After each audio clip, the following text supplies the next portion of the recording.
happened in the 90s. Matt was the fat kid, Steve was the black kid. Life wasn't always great, but you know what was? The 90s. Happened in the 90s. Yeah!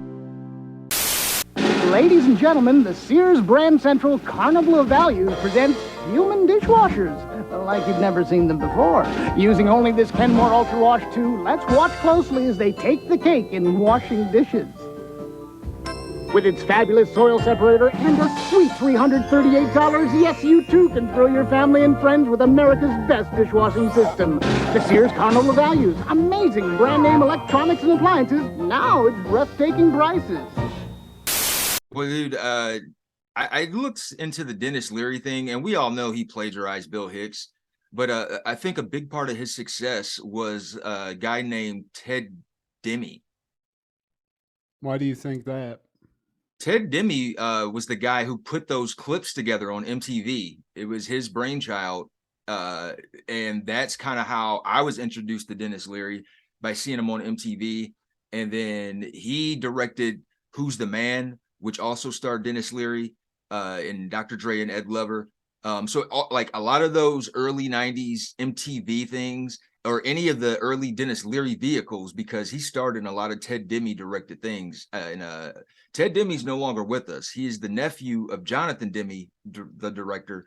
And he had a heart attack in 2002 due to he was playing basketball. And then when they did the autopsy, man, there were traces of cocaine in his system. Oh, damn. Cocaine, there's a good idea. I want to do a drug that makes my penis small, makes my heart explode, makes my nose bleed, and sucks all my money out of the bank. Could I do that? Could I sit in a room and sweat for 7 hours? I want to make this face all night. Yeah. I mean, word to the wise, don't do blow and play basketball, I guess. But yeah, I mean, I think Dennis Leary, for me too, MTV was definitely one of the first things, because those promos were legendary. I mean, they used that shit for like a decade. And also, yeah, I don't know if Ted Demme directed this, but like I remember he was in like a lot of weird, like he was in that movie The Ref. It's like a Christmas movie, but he plays like he directed it. Oh, Ted Demme did?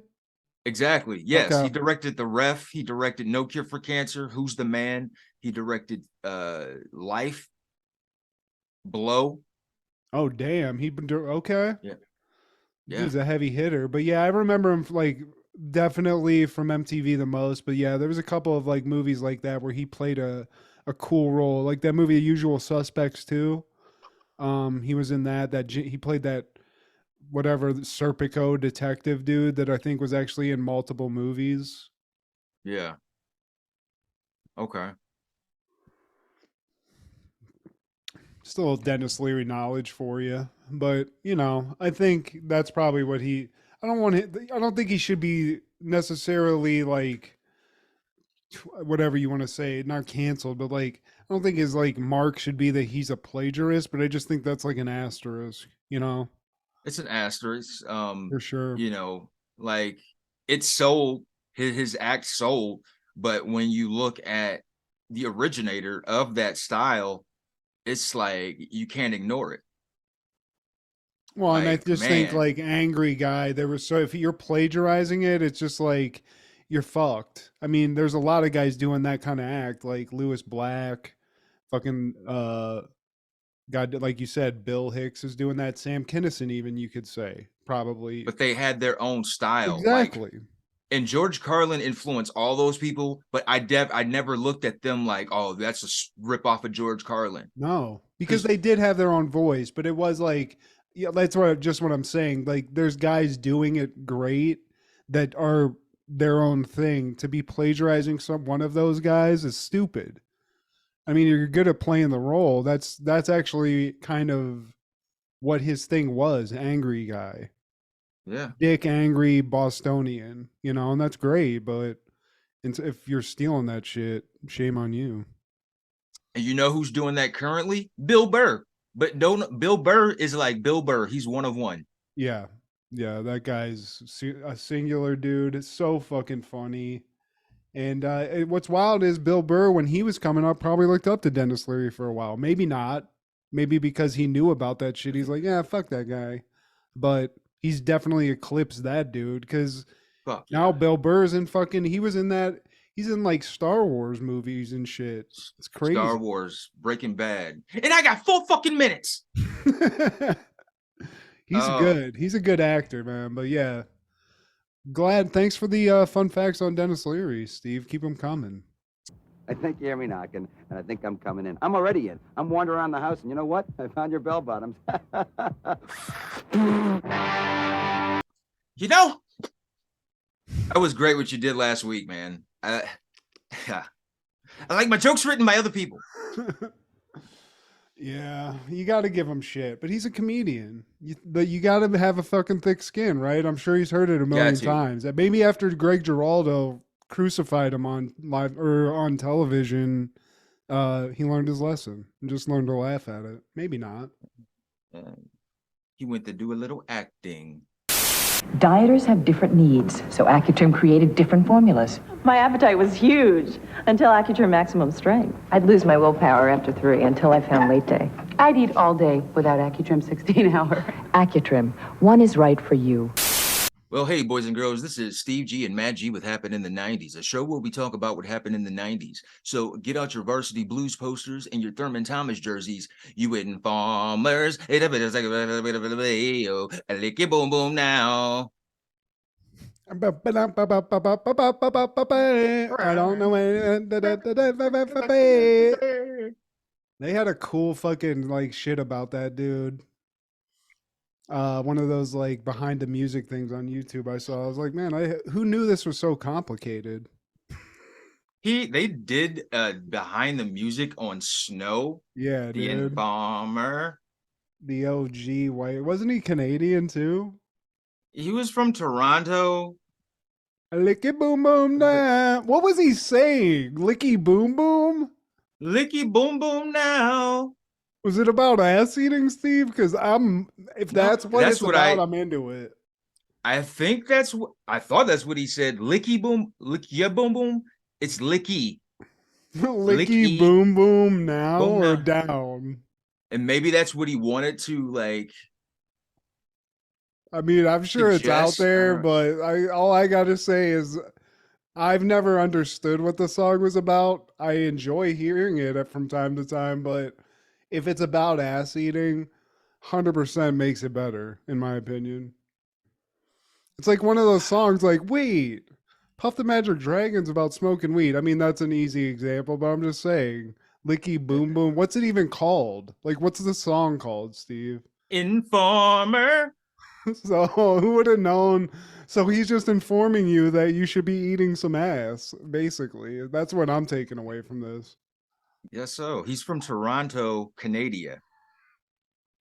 So that's 2, Steve.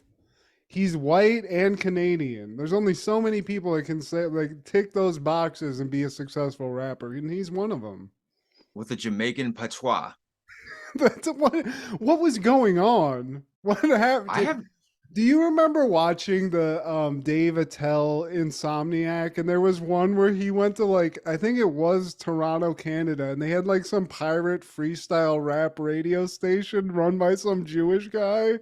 And it was just what I assume this guy came from. Guys like, yeah, fuck your mother, ripping it up like schmutta. Like, that's the level of... Sure, why not? I mean, Snow, is he still alive? I mean, I hope he's still so. with us. Yeah. Was he the guy? That's not him. See, now I'm gonna get crazy, and I'm kind of stoned, so I apologize. But was he in that movie White Boys? No, that was another guy you're talking about. Yeah. His name, he's an actual poet, and he's a rapper too, from what I remember. But like that guy, he's actually legit because I think he was on Def Poet Jam too. Kind of fugly, but kind of looked like Ugly Jason in a way, but not a doofus. Yeah, had some skill though. Okay, Yeah, okay. So I've talent. conflated a bunch of the white rap stuff, and I apologize. But Informer, Snow, I think we've uncovered something that I would assume would already be known, that song's just literally about analingus, Steve. So shout out Snow, a Oh, pioneer. is that the proper term for that? I just made it up if it's not anal and lingus. So, there you go. Well, that's dandy. Trademark. Well, put a stamp on it. Well, today, my friend, we're talking about all things January 19th. In the 90s, brother. Starting off in 1990, Brain Dead premiered in theaters. In a showdown of man versus machine, Martin plunges into a chaotic nightmare, trying to save his mind from a megalomaniacal corporation. Directed by Adam Simon, starring Bill Pullman and Bill Paxton, Bud Cort, Patricia Charbonneau, Nicholas Pryor, and George Kennedy. Both Bill Pease are in this? Wait, I didn't think that ever happened, Steve. Holy shit. This has to be Billy good. Pease. You know, it sounds kind of like RoboCop a little bit. If I'm, maybe minus the cop, and I don't know what I'm seeing here, but it looks crazy. Looks like a pancaked face. It looks like some face-off shit, honestly. Face off before face off. Pie face. He's brain dead. Well, who directed this? The director was Adam Simon. Okay. Never mind. I thought this was a Peter Jackson movie. There's something close to this that he directed. But you know what? Just simply for the fact Bill Paxton and Pullman are in this, let's give it a watch. Let's give it a watch, everyone. Yeah. And George Kennedy, like the old school fucking, he was like, he seemed bigger than what he was probably, man. He just one of them old school fucking like janitor hand motherfuckers. You know George Kennedy. Like he Bob Hoskins. He's like 5'3". He just looks like a bulldog though. Yeah, he was in the Cool Hand Luke and Dirty Dozen. I have to say, what is his name? George Kennedy. George Kennedy. Yeah. Like George. We all know a good George in my life, but let me see here, Steve. George Kennedy, American actor. Oh yeah. See, this is like a $6 million man type. You know, he's just like a handsome old. He's gonna bang out one of the fucking Golden Girls type dudes with huge Arn Anderson hands, like one-hitter quitters. Some sausage fucking. I didn't even know that. Maybe he does have some fucking farmer hands. Well, in Cool Hand Luke, he looked like bigger than everyone else. Pause. Wait a second. Is George Kennedy in fucking Roadhouse? Because if he is, Steve, I just saw this guy in a movie not too long ago. I watched the original Roadhouse. I don't know. But George Kennedy, apparently he had big ass hands. And from the looks of your images, you were getting it back in the day. This guy had a lot of hot wives, Steve. Maybe still. Yeah. Maybe not. It's looking a little rough for George right now. Yeah, I'm looking at him. He's got a roster. Yeah, he's definitely was killing it. But yeah, this dude was killing it back in the day. And even like he was definitely like a villain or like the leader of a team of heroes in the 70s, 80s, and 90s. You know? Look at that. Brain dead. Yeah. Look at Bill Paxton, dude. He looks real. I like that. Rest in peace, Bill Paxton. Gone too soon. That dude was a fucking beast. Yeah. Frailty.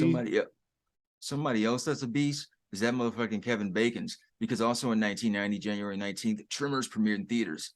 Natives of a small isolated town defend themselves against strange underground creatures, which are killing them one by one. Directed by Ron Underwood, starring Kevin Bacons, Fred Ward, R.I.P., Finn Carter, Michael Gross, and Reba McEntire. Yeah, Reba was a fucking badass on that. Yeah, this was like a huge part of my childhood because for whatever reason, if nothing else was on, Steve, you could go get you that Tremors tape and you loved it. It was a good movie. Well, why get the tape? More than likely it'll be on USA or TBS or TNT. Yeah, it was one of those movies. And then it had, I don't even know how many goddamn sequels there was. They probably had a sequel for every character that was in the original and then some. But this original one, dude, I did see this a lot. And as far as like creature features go and what they had to work with, fucking nailed it. And Kevin Bacon was looking fucking insanely fucking cheesy in it. I love it. You know, at times trimmers look like blown out cooters. Yeah, there's definitely something medical that they like. It looks like a penis with a beak at times. It just looks gross. But I love this movie, and I love my favorite character was the insane gun-toting, like what I assume would be like the equivalent of like a January 6th riot dude that just had every gun in the world and was like making bombs and shit in the middle of the desert, but he's the hero of the movie, guys. That guy's cool. Yeah, he totally would have been there. Yeah, oh yeah. He was leading there. the charge. He was. He probably was, dude. He definitely was. Or somebody that had his image with like Trump's head on it. Something like that. Yeah. You know. Yeah, but in 1991, WWF is airing the pay-per-view Royal Rumble 91 from Miami Arena in Miami, Florida. And it opens with a national anthem as the camera pans the crowd of ugly Floridians. Oh. And you think Miami would have a couple of fucking lookers, but I mean, this shit looks like they filmed in Tampa, Steve. This ain't sexy at all. There's a lot of overflowing jorts, a lot of weird mustaches, some hair lips. Mama never grew her thumbs. But an iconic poster, tape, whatever, the front of the tape where it's Easily. macho. It's exactly. It's a troupe of WWF legends leading the charge of rioters, I guess, down a street at night, and it looks amazing. I give it a fucking 10. Like this poster changed the trajectory of Royal Rumble and how it was promoted. This was the first one to use this style of poster, because before in Royal Rumble they would just have random photos of the participants in a box. Yeah, on a box, you know what I mean? But like they did this, they replicated that the following year in 92, and which we'll talk about a little later. And they would use this often. I think they've used it like really recently too, and like reformatted it to include newer guys. But I just remember this so much because like we said before we hit record, this tape, like I'm looking at like the cover of the VHS tape and the spine of it. I just remember renting this over and over again as a kid because it was free for one, but this one specifically is just a fucking banger of a pay-per-view. It's so good. And so in a lot of weird ways, but the Royal Rumble itself, I mean, it's tough to beat. This is a good one. Dave Meltzer at the time, he's like a famed wrestling writer. He said this was the greatest WWF pay-per-view ever. That says a lot. That was his opinion, and everyone's entitled to those. Yeah, but, and it definitely is up there. And I mean, this one, the reason it checks so many boxes for me is it has so many legends involved in so many different ways that it's like for like early 90s wrestling for me, it's a lot of like my favorite guys, and you get it all in one package. You could say this is the peak before shit kind of hit the fan. But it's time for Screaming Vince with that introduction. It's Vince McMahon, and it's Hulk Hogan, Bret Hart, Animal, Undertaker, Tugboat, Model, Rick Martel, Mr. Perfect, Hacksaw Jim Duggan, Earthquake, Saba Simba. Who? Simba. Who the fuck is Saba's anyway? It's like 10 minutes long, Steve. He didn't have to read the whole fucking roster out. You know? I was about to. You didn't have to. And he didn't have to.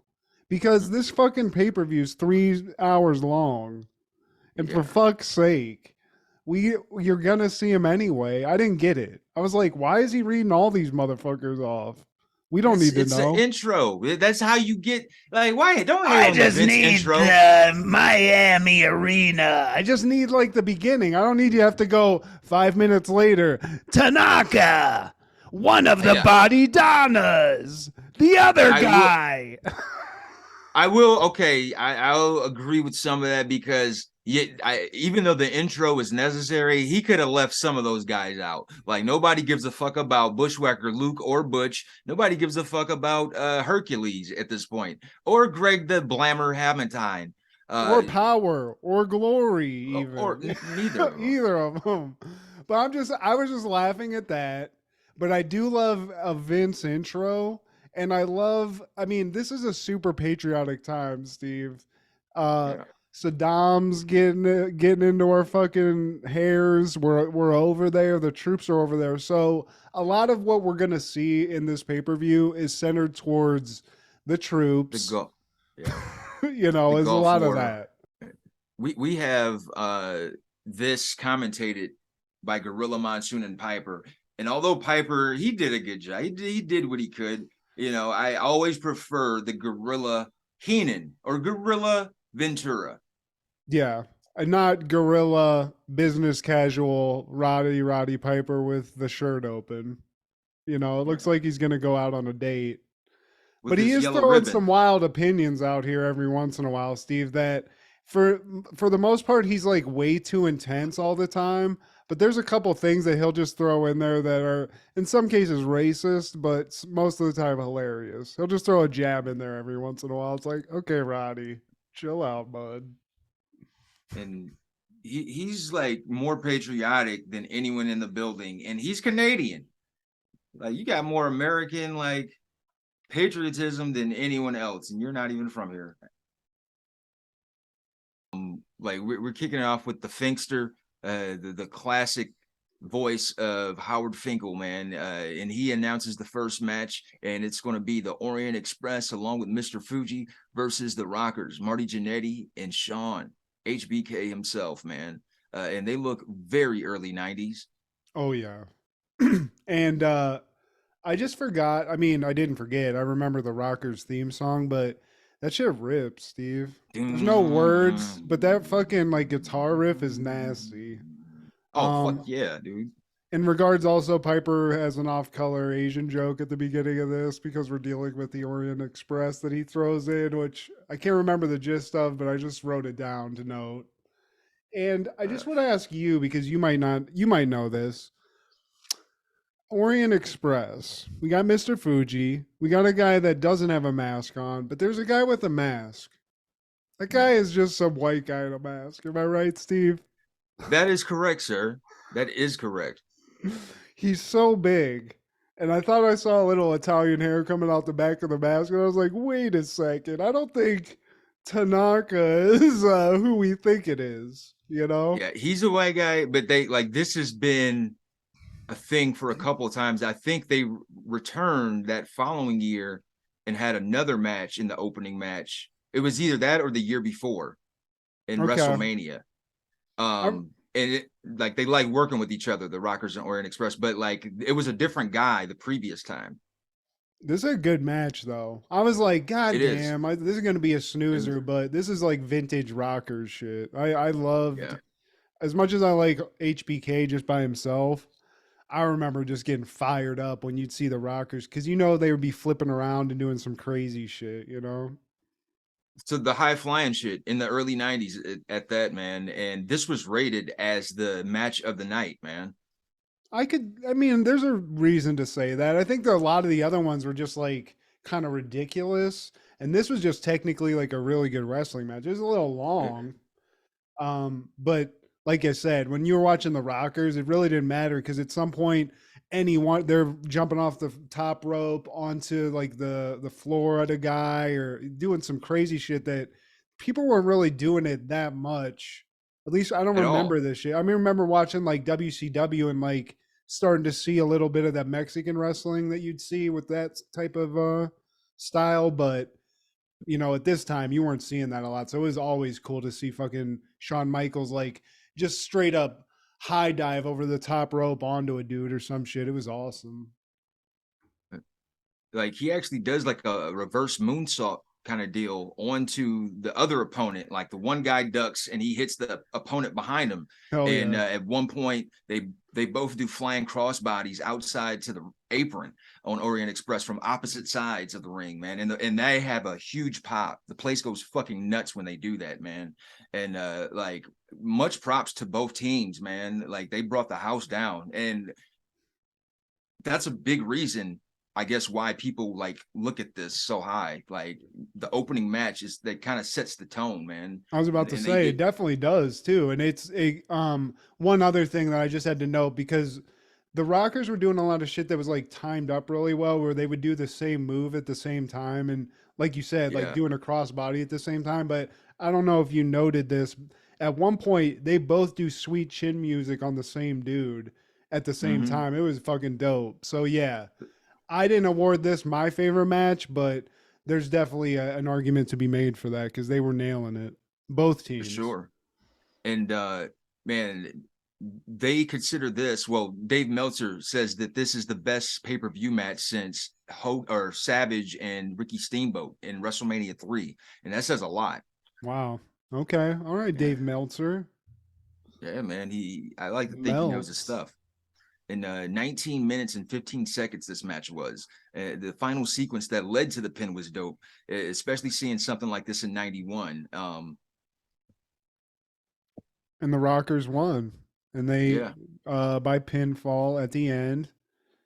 And then we cut to, we're an intense Macho Man, Steve. We get a glimpse of one of your heartthrobs, I believe. I think Sherry's somewhere in the mix here also. Yo, she will be. Yeah, she definitely will be. But he's pissed off, Steve, and his suit's the same color as bubblegum in his interview. It's literally hot pink. It's amazing.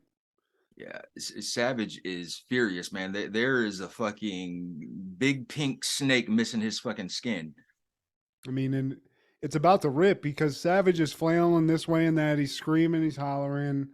And he basically, at this point, is trying to sort of insert himself in the match proceeding Sergeant Slaughter Ultimate Warrior. Whoever wins that match, he wants to be sure that he's the guy that gets the shot at the title.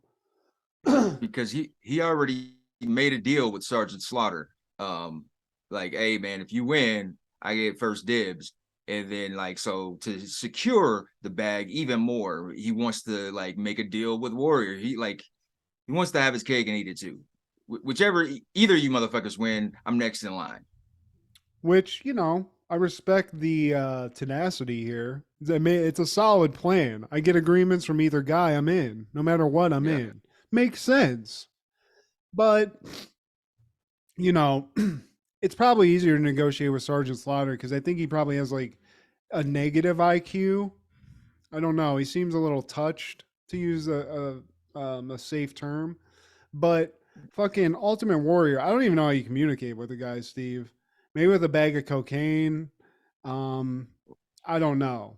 But his idea, Sherry, go out there, call this guy out, you know, kind of berate him into coming out and showing up, which she does. She goes out in the middle of the ring. She has a little interview. She does her little sexy, scary Sherry thing. I know you were into it. She was pretty, I mean, she gets Ultimate Warrior out there, and to say it's flirting, Steve, I mean, if I'm Macho Man, I'm coming out there to fucking beat some ass, because she's out there literally there's kids 3 feet away on her knees, Steve. And to say it's even begging is saying something. I mean, this bitch was about to suck the soul out of fucking Ultimate Warrior. Yeah, I remember, like, I rented this. Well, my grandmother, she got this pay-per-view for us. And I remember this moment, man, when she dropped on her knees. And this is a kid-oriented event. You know, this is early 90s. So, like, the focus was on us, man. So there's a lot of kids and parents with their kids out there. And it's just like, you could hear people cheering at the same time. Do it. Yeah. I mean, it's Florida, Steve. They don't give a fuck. Those kids are all screwed. So Sherry almost, like, I mean, literally, she's within how thick is the fabric of his shorts, Steve? That's how far away from his dick she is. Let's see. Yeah, you know, I mean, she could really just give him an over the pants one right there. And even Mean Gene, look at, like, if you can see his face at some point, he's getting titillated, Steve. Oh yeah, Mean Gene is always with the shits. And while Sherry's got a face full of warrior junk, she's pleading like, you know, cut Savage a deal. This is even more memorable. He convulses. Yeah.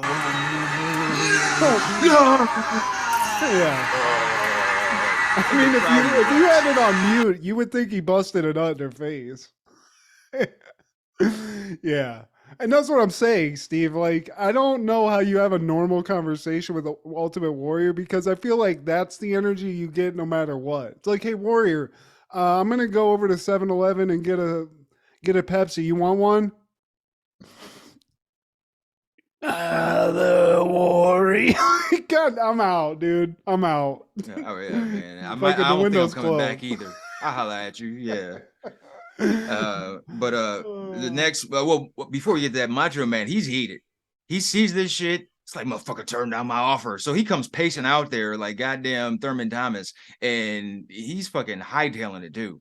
Like his running style in this event in two times, in two situations. This time and later during the Slaughter Warrior match, man. He just like the guy from Get Out. I think his pants are too tight because his like gait is like it's super short. It's like he has midget legs. Like, it's so fucking hilarious. Like funny without trying. But he so that almost happens. gives Sherry a little Robert De Niro and Jackie Brown, like, bitch, you fucked this up. Like, he almost throws a shot at her at one point. I was like, take it easy, Mancho. I know she's manly, but, you know, you got to chill. She didn't secure the bag, man. And our next match is Barbarian with Bobby Heenan. And Barbarian, they gave him jobber treatment. He's just already in the ring. You remember when you come back from commercial and the motherfucker's there? It's Scott Thomas. Man, fuck Scott Thomas. Yeah, he's just slapping his fucking arms. It's just like, man, shut up, Scott. Y'all couldn't do a little bit. But I mean, they couldn't let Bobby Heenan. Bobby Heenan looks like he's on his way to an orgy. The suit he has on with like the little gold chain and shit. I think he stole Skip Bayless's outfit, honestly. No, man, vice versa. He fucking, but like, and also because he's managed by Bobby Heenan, man, put some respect on Barbarian's name. Like, give the man a little, like, dueling banjos or something. Goddamn, something to go with his character. Put some sitar. They gave him the fucking Fred Flintstone hat. They gave him that little shit. You know how much that fur cost on his boots, Steve? The fucking Shokan cosplay. Yeah, I mean, I never liked Barbarian, but that's what he was. He was just the guy that got his ass whooped. I don't think, did he ever win a match? Solo, probably not, but as Powers of Pain, they were the shit. Okay. Well, him and Warlord. Yeah, I mean, but he's with Warlord. See, that's what fucked him up. He got on a team with a guy that made him look like a complete bitch, because Warlord, I mean, is a fucking tank. He's like Stone Cold Steve Austin if he got like shot with the same Hulk rays that Hulk got shot with. He's just like gigantic. If Stone Cold and Goldberg splooged into a petri dish. Yeah, dude. Just and put like a bunch of roids in that same petri dish. It's just like that mix. It's crazy. But yeah, Barbarian's out here. Big Boss Man's he's fighting him. And Big Boss Man, you know, usually I'm not into these matches, Steve. I'm not a huge Big Boss Man fan. I don't like him. I don't like the hard times. I don't like his weird open shirt. But he's looking trim. This is early 90s Boss Man. He's looking good. He's looking, and he's really, and they keep saying it, he's fast as fuck for a big dude. You know, he's getting in there. He's showing some good shots. But most of this match, Steve, if I can, is just Barbarian using a move in wrestling that it's from a bygone area, the bear hug. The bear hug. And it's a lot of him just basically hugging Boss Man and Boss Man scratching his back like they're having sex. And it's just a weird look. And I didn't enjoy that. What I did enjoy was how the referee in this match looked like the referee in Royal Rumble for Sega Genesis. Hell yeah, dude. Shout out to that game because that game was the shit. Oh, oh, oh, oh, oh. Dude, that WWF arcade game that was in every arcade in the early 90s too. I think it was just called WWF Superstars or something. You know what I'm talking about. Like That shit DiBiase goes was ham. always like on the shit. That was I hope to get that Yeah. someday. That's a dream purchase right there. And at some point, Barbarian does his flying clothesline, which I believe was his finisher. He gets a 1-2. Boss Man's leg catches the ropes. Boss Man does his Boss Man slam. He gets a 1-2. Barbarian grabs the rope. Barbarian, he does a flying crossbody from the top rope, and the momentum and Boss Man's bigness, it pushed Boss Man over to the top, and he gets the 1-2-3. Big Boss Man is our winner. And Barbarian will be serving hard time in Cobb County, Georgia. Yeah, I mean, just fat on fat crime. Boss Man gets away with a win. And then we go to one of many problematic moments. This is an interview with Sergeant Slaughter and General Adnan. I just want to ask you, Steve, do you think what General Adnan's saying is at all like accurate? Is it like real language, or is this just gibberish? I can't. How would I know? I can't dissect it, but I do know he's talking big shit. It might be in Farsi, it might be in Arabic, it might be. I think he just threw some shit in and said Allah in the middle of it, but he's talking some shit. And as I maybe we didn't say it at the beginning, but Sergeant Slaughter is now a United States traitor and is being groomed by General Adnan, an Iraqi general. Who I guess is he fighting for the Iraqis, or is this just like some sort of mentorship? I don't know. He's here to represent for his boy Saddam, because we're all pukes. We're all American pukes, and it just makes him sick. Puke. I mean, Bill Cower's older brother is here. As like, here's my other question, Steve. There was a Sergeant Slaughter in G.I. Joe, the cartoon. Of course. Is this Sergeant Slaughter the basis of the cartoon, or did he come after the cartoon? Sergeant Slaughter was already doing this. He was a wrestler, yeah. But like he got incorporated with. So it was like a Mr. T situation where they were like, "You're a badass. We're throwing you in this cartoon" type thing. Yeah, okay. Because back then he was patriotic. He was all for USA. That was his character. He was a good guy, whatever. Yeah, did the Joes know about this? Does fucking G.I. Joe know about this, you fuck? Cobra Khan. Or was it Cobra Khan? It was Cobra Commander. Cobra Commander shit. Dude, Destro though. Destro, shout out Destro, one of the coolest villains. That Silverhead. And that hottie hung out with. Yeah, he was a G. Yeah, he was dope. But Sergeant Slaughter, he's calling Ultimate Warrior out. They have a match.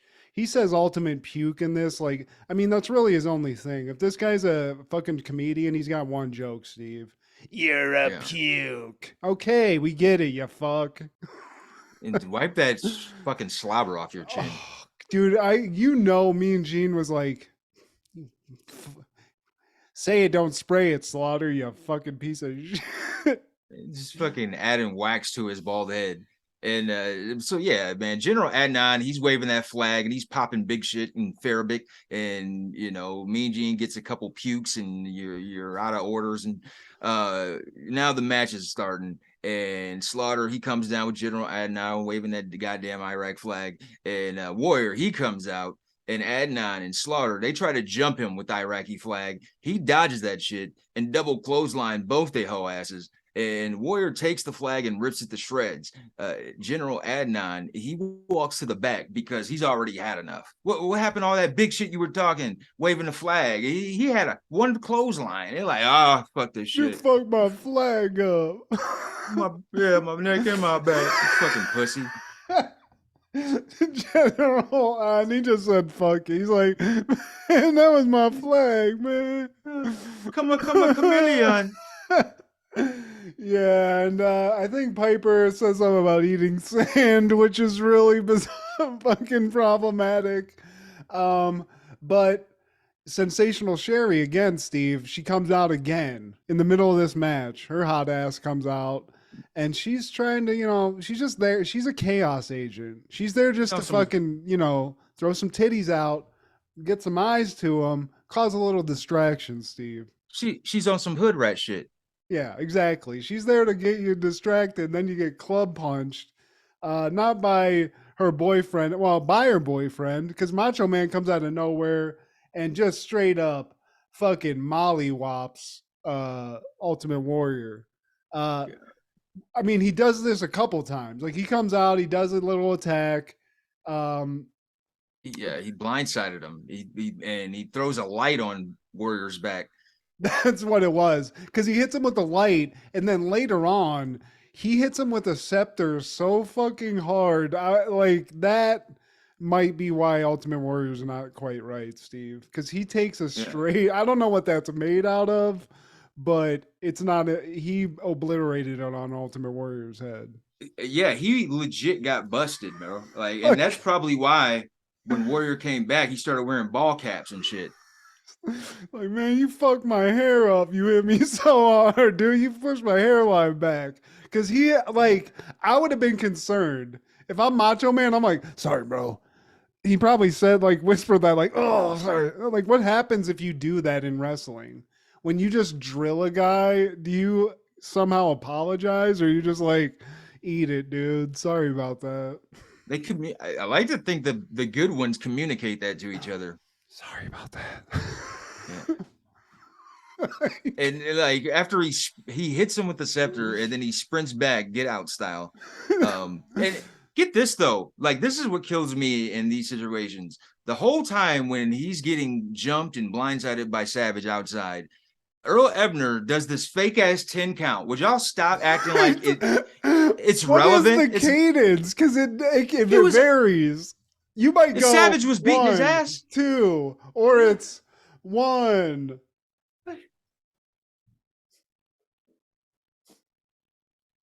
2. It's he forgot about it. It's dude, what the fuck are you doing? Are you drinking?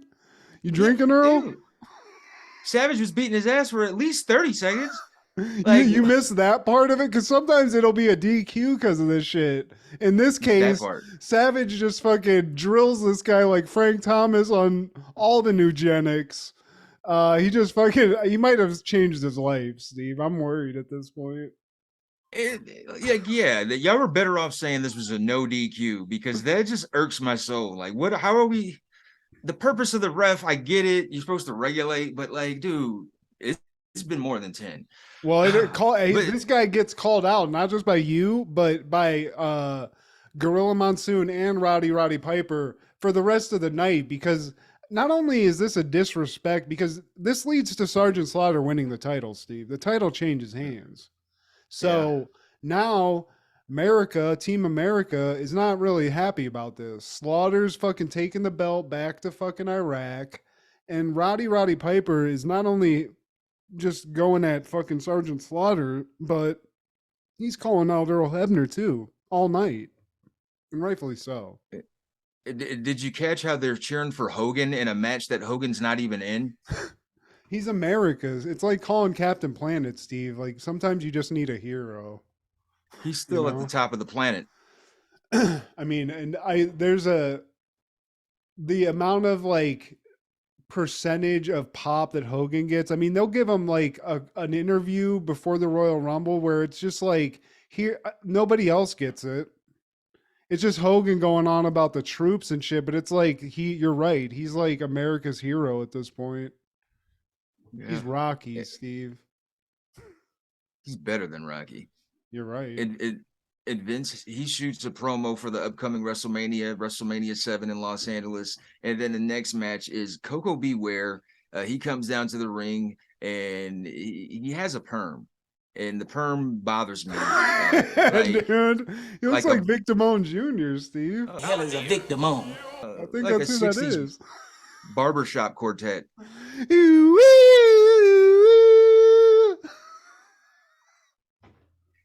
I used to when I was little, I remember being excited to see Coco Beware. He comes with some pomp, he comes with some circumstance, he gives you a little bird. He's got a live parrot that is just stowed ringside, which that doesn't seem great. And even Jimmy Hart actually shit talks it for a lot of the match too, which is hilarious. Yeah, it was, man. But Talking shit to the parakeet. I don't get why this match was included. We had a 3-hour event, and this was the go pee and buy some snacks match. But the Mountie though, why was this guy ever given a pop, Steve? I don't enjoy it. Well, people didn't like the Mountie, and like you're right, this match serves no purpose. But I think this is for people to like catch their breath because of what just transpired. Like I remember going into this event, like, dude, Warrior Slaughter event. This is a this is the fucking. Which this is going to be a watch. Let's rewind and just think about. Look at the visual of Ultimate Warrior and Sergeant Slaughter, even at his best, Steve. Even at his physical height of fitness, whatever that was. It's not 91, that's for goddamn sure. But how in the world do you explain this? Yeah. I couldn't believe it. People were stuck. So like they needed this Coco Beware Mountie irrelevant ass match to like catch their breath for the Royal Rumble, because it took a while to register, man. This was like a 91 swerve. He did some M. Night Shyamalama Ding Dong type shit. Vince did. Yeah, he's like, of course they think we're gonna let America win. Of course. You think we're gonna fucking let the Iraqis win? I'm a genius. Also, shout out to Vince for just pulling an ultimate WWE move and installing himself back as the chairman of WWE. Shout out, Vince. He's the GOAT. GOAT for a reason. And Coco Beware, he's known for losing. That's how I know him. Besides the bird, besides the fucking wah, wah, wah. He's known for losing his matches. He's the barbarian. He's in the barbarian tier. There is a tier of wrestlers who, like you said, the Steven Johnsons, the one-off guys with normal names, and then these guys where it's like, he ain't going to win a championship. Maybe the Intercontinental once, maybe. But nobody gives a fuck about birds, Steve. And that's where he made his mistake. And also, no one cares about the bird, I don't want to see a motherfucker going around going, I'm just not into it. I'm not an Eagles fan. Fuck all that. And Coco Beware is only billed at 5'7". So, the trajectory of his career, like, no, man, this is before Rey Mysterio. And just like all of his pay-per-view matches, he loses this match against the Mountie. I mean, Mountie, he has a fucking taser. So no matter what, that's coming into the mix. I do like when a villain just sits there and like shit talks the crowd. I do like that. And the Mountie will do that. He'll say American scum, but it's like, you're Canadian, dude. Like this isn't a real thing. Like Canadians aren't this angry, first off. But I just never, him and IRS always irked me. I was like, we don't need this as Americans. I don't need this. Back in the locker room, Sean Mooney, he interviews Macho Man again, this time with Sherry at his side. And this shit was hilarious because he said, let him cry, because no one says no to the Macho King. And also, if you watch Sherry behind him, she's just making strange, like, crack. It's like she's in the midst of a crack overdose because she's just like, silently spazzing out. I didn't get it. But yeah, I mean, again, as we've seen in multiple pay-per-views, Macho Man in the early 90s was a mix of coke energy, meth energy, and just like gunpowder, basically. He's just fired up at all times, sweating, yelling. I don't know how his vocal cords survived this decade. And I don't know how his heart survived this decade. Because it's crazy. And they cut to Mean Gene, who's interviewing the new champ, Sergeant Slaughter, and he was kind of just saying, like, yeah, I told you I would do it, and you fucking slime, and you're a puke, and America sucks, blah. Why was it? At the time when I was little, it didn't matter. Because when this gets to the penultimate moment where him and Hogan are fighting, it all makes sense, Steve. But I don't get how Sergeant Slaughter like ever got the pop that he got because he's not good at any of the things that you want a wrestler to be good at, Steve. He's not buff. He's not even good to look at. He looks like Bill Cowher if he got like smacked with a fucking baseball bat when he was a kid. You know, It was ill-conceived.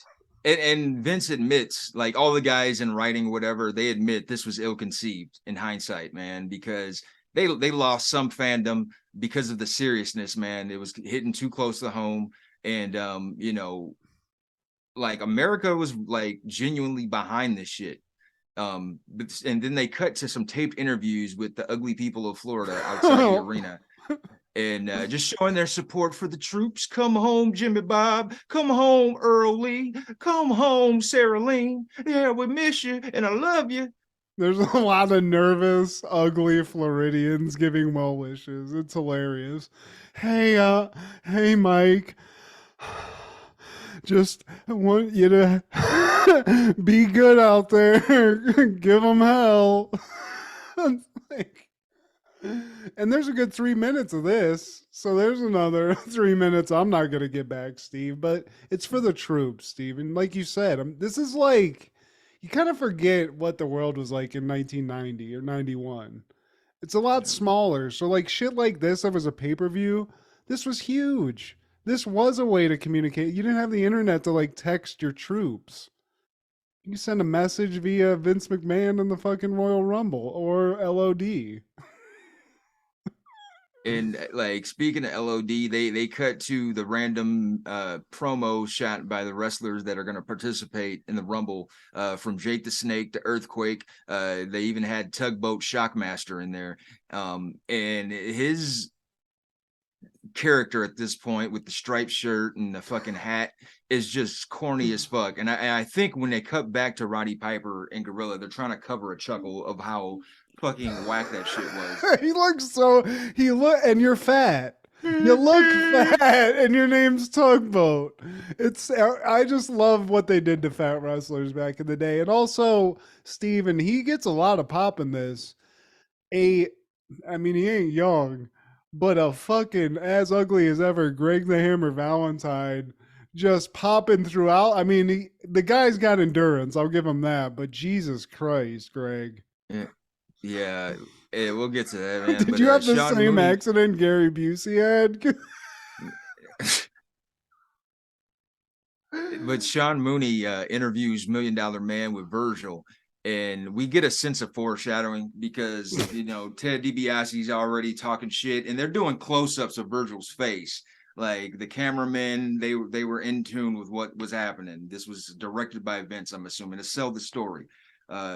Something's going to happen. They cut back to all the other times where he kind of shitted and berated on Virgil, and it's like, all right, we're getting to some place eventually. They're having a match with Dusty Rhodes and Dustin Rhodes, and they come on down to some American Dream. Put a bra on it, Dusty.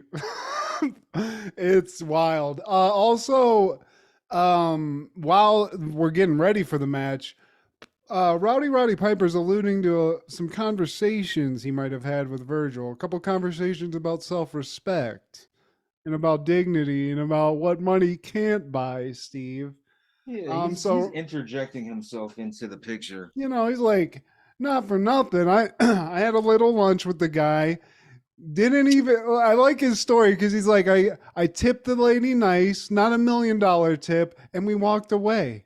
That's all that you need to do. I was like, thanks for the lesson, Roddy Piper. Appreciate that. And this is coming from a guy who just that previous year painted half of his face black in a match with a black guy. He needed to realize what self-respect was all about, Steve. So Roddy Piper's he's like, believe me, I know what it is. Believe me, I know. I know what it's like to fuck up. Roddy Piper needed some PR. That's what was needed. Yeah. So Ted DiBiase is always great villain. And he's like, you know why Virgil will do whatever the fuck I want him to fucking clean my boots and put the belt around because of money. So, we've heard all this before, But now Virgil seems a little less fucking happy about it. He's sweating his ass off. He's giving him sly looks. And so, like you said, it's all set up. And I don't know, really understand why Dusty Rhodes is like maybe some, like I think they said Ted DiBiase said something about Dusty. I don't remember, but Dusty and his son are here they're here to help out with that lesson about self-respect, Steve. Well, they Dusty and $1 Million Man had an ongoing rivalry over Sapphire. We talked about that before, like a while ago, where they had a match. They were supposed to have a match, and Sapphire doesn't show up. Where's my beautiful, voluptuous Sapphire? Where's my beautiful baby at? And the story went that $1 Million Man bought her. That's why. Okay, well, this is problematic. You know, early 90s, everybody. But it seems like maybe at that dinner, Rowdy taught Virgil a couple of lessons that we might be learning about. You know, in this match, it even gets out here, and also that's the other thing. At the beginning of it, you know, Ted DiBiase's like, I paid for the best. So Virgil, this is the first time they're teaming up together in a tag team match. And he's like, you know what? You're going to see what my money bought. Because Virgil, he's going to whoop that ass. So basically, he's like making Virgil wrestle the whole time. And to be honest, Virgil is getting his ass whooped, Steve. He keeps messing up. And he's just like, oh, man, my bad. And Ted DiBiase's like, fuck, you're bad. Get the fuck out of the way. Yeah, let me show you how it's done. And he even says that. And and then he does show him how it's done because he whoops that ass for a good while. Get the win. Yeah, and I mean, they do. I mean, eventually Dusty gets in, throws a couple atomic elbows, you know, throws a couple of fucking nice elbows to the ground. And for about 3 minutes, he was moving that fat ass around and he was killing it. But I think he has a time limit where it's like a defensive lineman where they're like, okay, he's got like 2 good minutes in him and then we got to wrap this thing up because we don't want a death. His tits are sagging more. And at some point, Ted DiBiase even beats Virgil up. Like, hey, you fucking stupid ass mother, get the fuck out of here. Well, because I think at the end of it, I forget what happens, but somehow Virgil accidentally hits Ted DiBiase with a belt. Maybe after the match, but he accidentally fucks Ted up a little bit. Ted gets in his feelings, starts fucking berating him. He punches him a couple of times. And then he does what he always does, where he's like, put the belt around my waist. Which he did this so many times. It's like, what was the vibe like after they did that? You know, like what was happening after the fact? But anywho, Virgil now, because he's had maybe a few voices in his ear telling him what to do and learning some lessons from Roddy Piper, he actually just says he throws the belt down in front of DiBiase and then he just beats his ass. And I guess for this one moment in time, Virgil gets a huge pop. This is bigger than the actual match. Like, fuck the match. Like, this was like one of the biggest pops of the night, man. And Virgil, your 15 minutes starts now. And I gotta say though, that whatever the guy's name is that played Virgil, that guy is bodied the fuck up. It sucks that he never really got his chance to be more than just this was his greatest moment. You know? Yeah, it was. This is the peak. You know, they would have a WrestleMania 7 match for the $1 Million belt, and you know, maybe that this night and that night, that's kind of where it all went downhill. But if you saw a Virgil match, you've seen too much, because like it was nothing to write home about. It wasn't, and like that's kind of like that's what shot him in the foot. Essentially, he couldn't work a mic. Yeah, I mean, honestly, I can't really ever think of him like saying too much. Like, I can't think of a memorable promo he ever shot. And other than some like, he's good at throwing some cool punch combinations. He's one of those guys. He'll get you in a corner, throw a rope-a-dope, little like some footwork. Yeah, exactly. He'll do one of those. You're like, oh shit. But I mean, that only works once or twice, and then it's over with. So you would get more pleasure from Rock'em Sock'ems, and you can only rope-a-dope so many fucking times. I I think His his real name- greatest legacy is the rumor that in the back of most wrestling matches, this dude could suck his own dick. He Oh my God, that's not your leg. had such a huge hog. So, Yeah. I mean, if nothing, if I had any legacy and that was it, I'd be happy at the end of the day, Steve. And his real name is Mike Jones. That's tight too. Well, there you go. Mike Jones packing a wallop. And this night, he packed a wallop and fucking knocked Ted DiBiase on his ass once. So there you go. It's your moment in the sun, Mike Jones. And now we have a Mean Gene interview with the Hulkster himself. And Mean Gene, his instigating ass, he gets a report that Sergeant Slaughter is somewhere defacing the American flag. And this incenses Hogan. And to the point where he flubs his line towards the end of his promo. It's He's like, Sergeant Slaughter's reign as the WWF champion is going to be just like, you know what, brother? I know what I'm talking about. He's like, sure, Hogan. Huh. Yeah, but I did like that. I love the ability of a guy doing an interview to be like, okay, yeah, hold on one second, Hulkster. Okay, I have an unconfirmed report that Sergeant Slaughter is defacing an American flag someplace. Where and when, I have no idea, but that's the rumor. Like, what the fuck? You ain't heard that, Mean Gene. Yeah, you ain't even got an earpiece in your ear, you fuck. You ain't got nothing in there, but he does, Hogan's pissed, Steve. He wanted to go hang out with troops. We've already been told that he had to cancel because it was too dangerous. So he's already fucking got all that patriotism in him. And now that Sergeant Slaughter's sitting there, not only disrespecting Florida, his state that he loves, that he'll eventually call home, but he's disrespecting America and the troops, Steve. So he's incensed. He, for once, I don't think I've seen Hulk Hogan flub a lot of lines in my life, but I mean, he just comes to a screeching halt in this speech. And next up, we have the big match, the Royal Rumble. And Bret Hart comes out as the first participant, the Hitman himself, followed by Dino Bravo. He comes out with Jimmy Hart. He's second, but don't get too comfortable, Dino.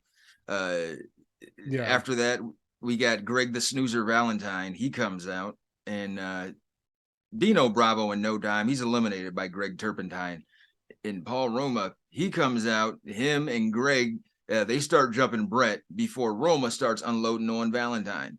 And now we got Texas Tornado, Kerry Von Erich with his one leg. And it's crazy once you told me that, Steve. Yeah. I can't unsee it because you can tell which foot it is. And when it's crazy that this guy's walking around minus a foot and he's able to do what he's doing, because you wouldn't notice if you never told me. If you never told me that, I would never have thought an inch. But there's some moments where his foot is up on like a rope, because a lot of this like the Royal Rumble is, guys, you got to get a guy over the top of the rope. So I'm assuming this is to catch your breath. Guys will be put in a corner. It's very odd. I'm sorry, Steve. There's the picture behind you. It looks like who I think is Shane Douglas. Looks like he has no pants on. I don't like that. It blends in with the skin. Yeah, it's gross. But you can see Texas Tornado's foot. It just doesn't. You can see where it's like the movement. You know what I mean? Yeah. And yeah, I can't get it out of my head. And fuck you for diminishing Texas Tornado for that. It should add to the legend of Texas Tornado. It jiggles a little bit, doesn't it? And out next is Rick the Model Martel, Slick Rick they call him. Followed by Saba Simba. That's who? Tony. Who is this?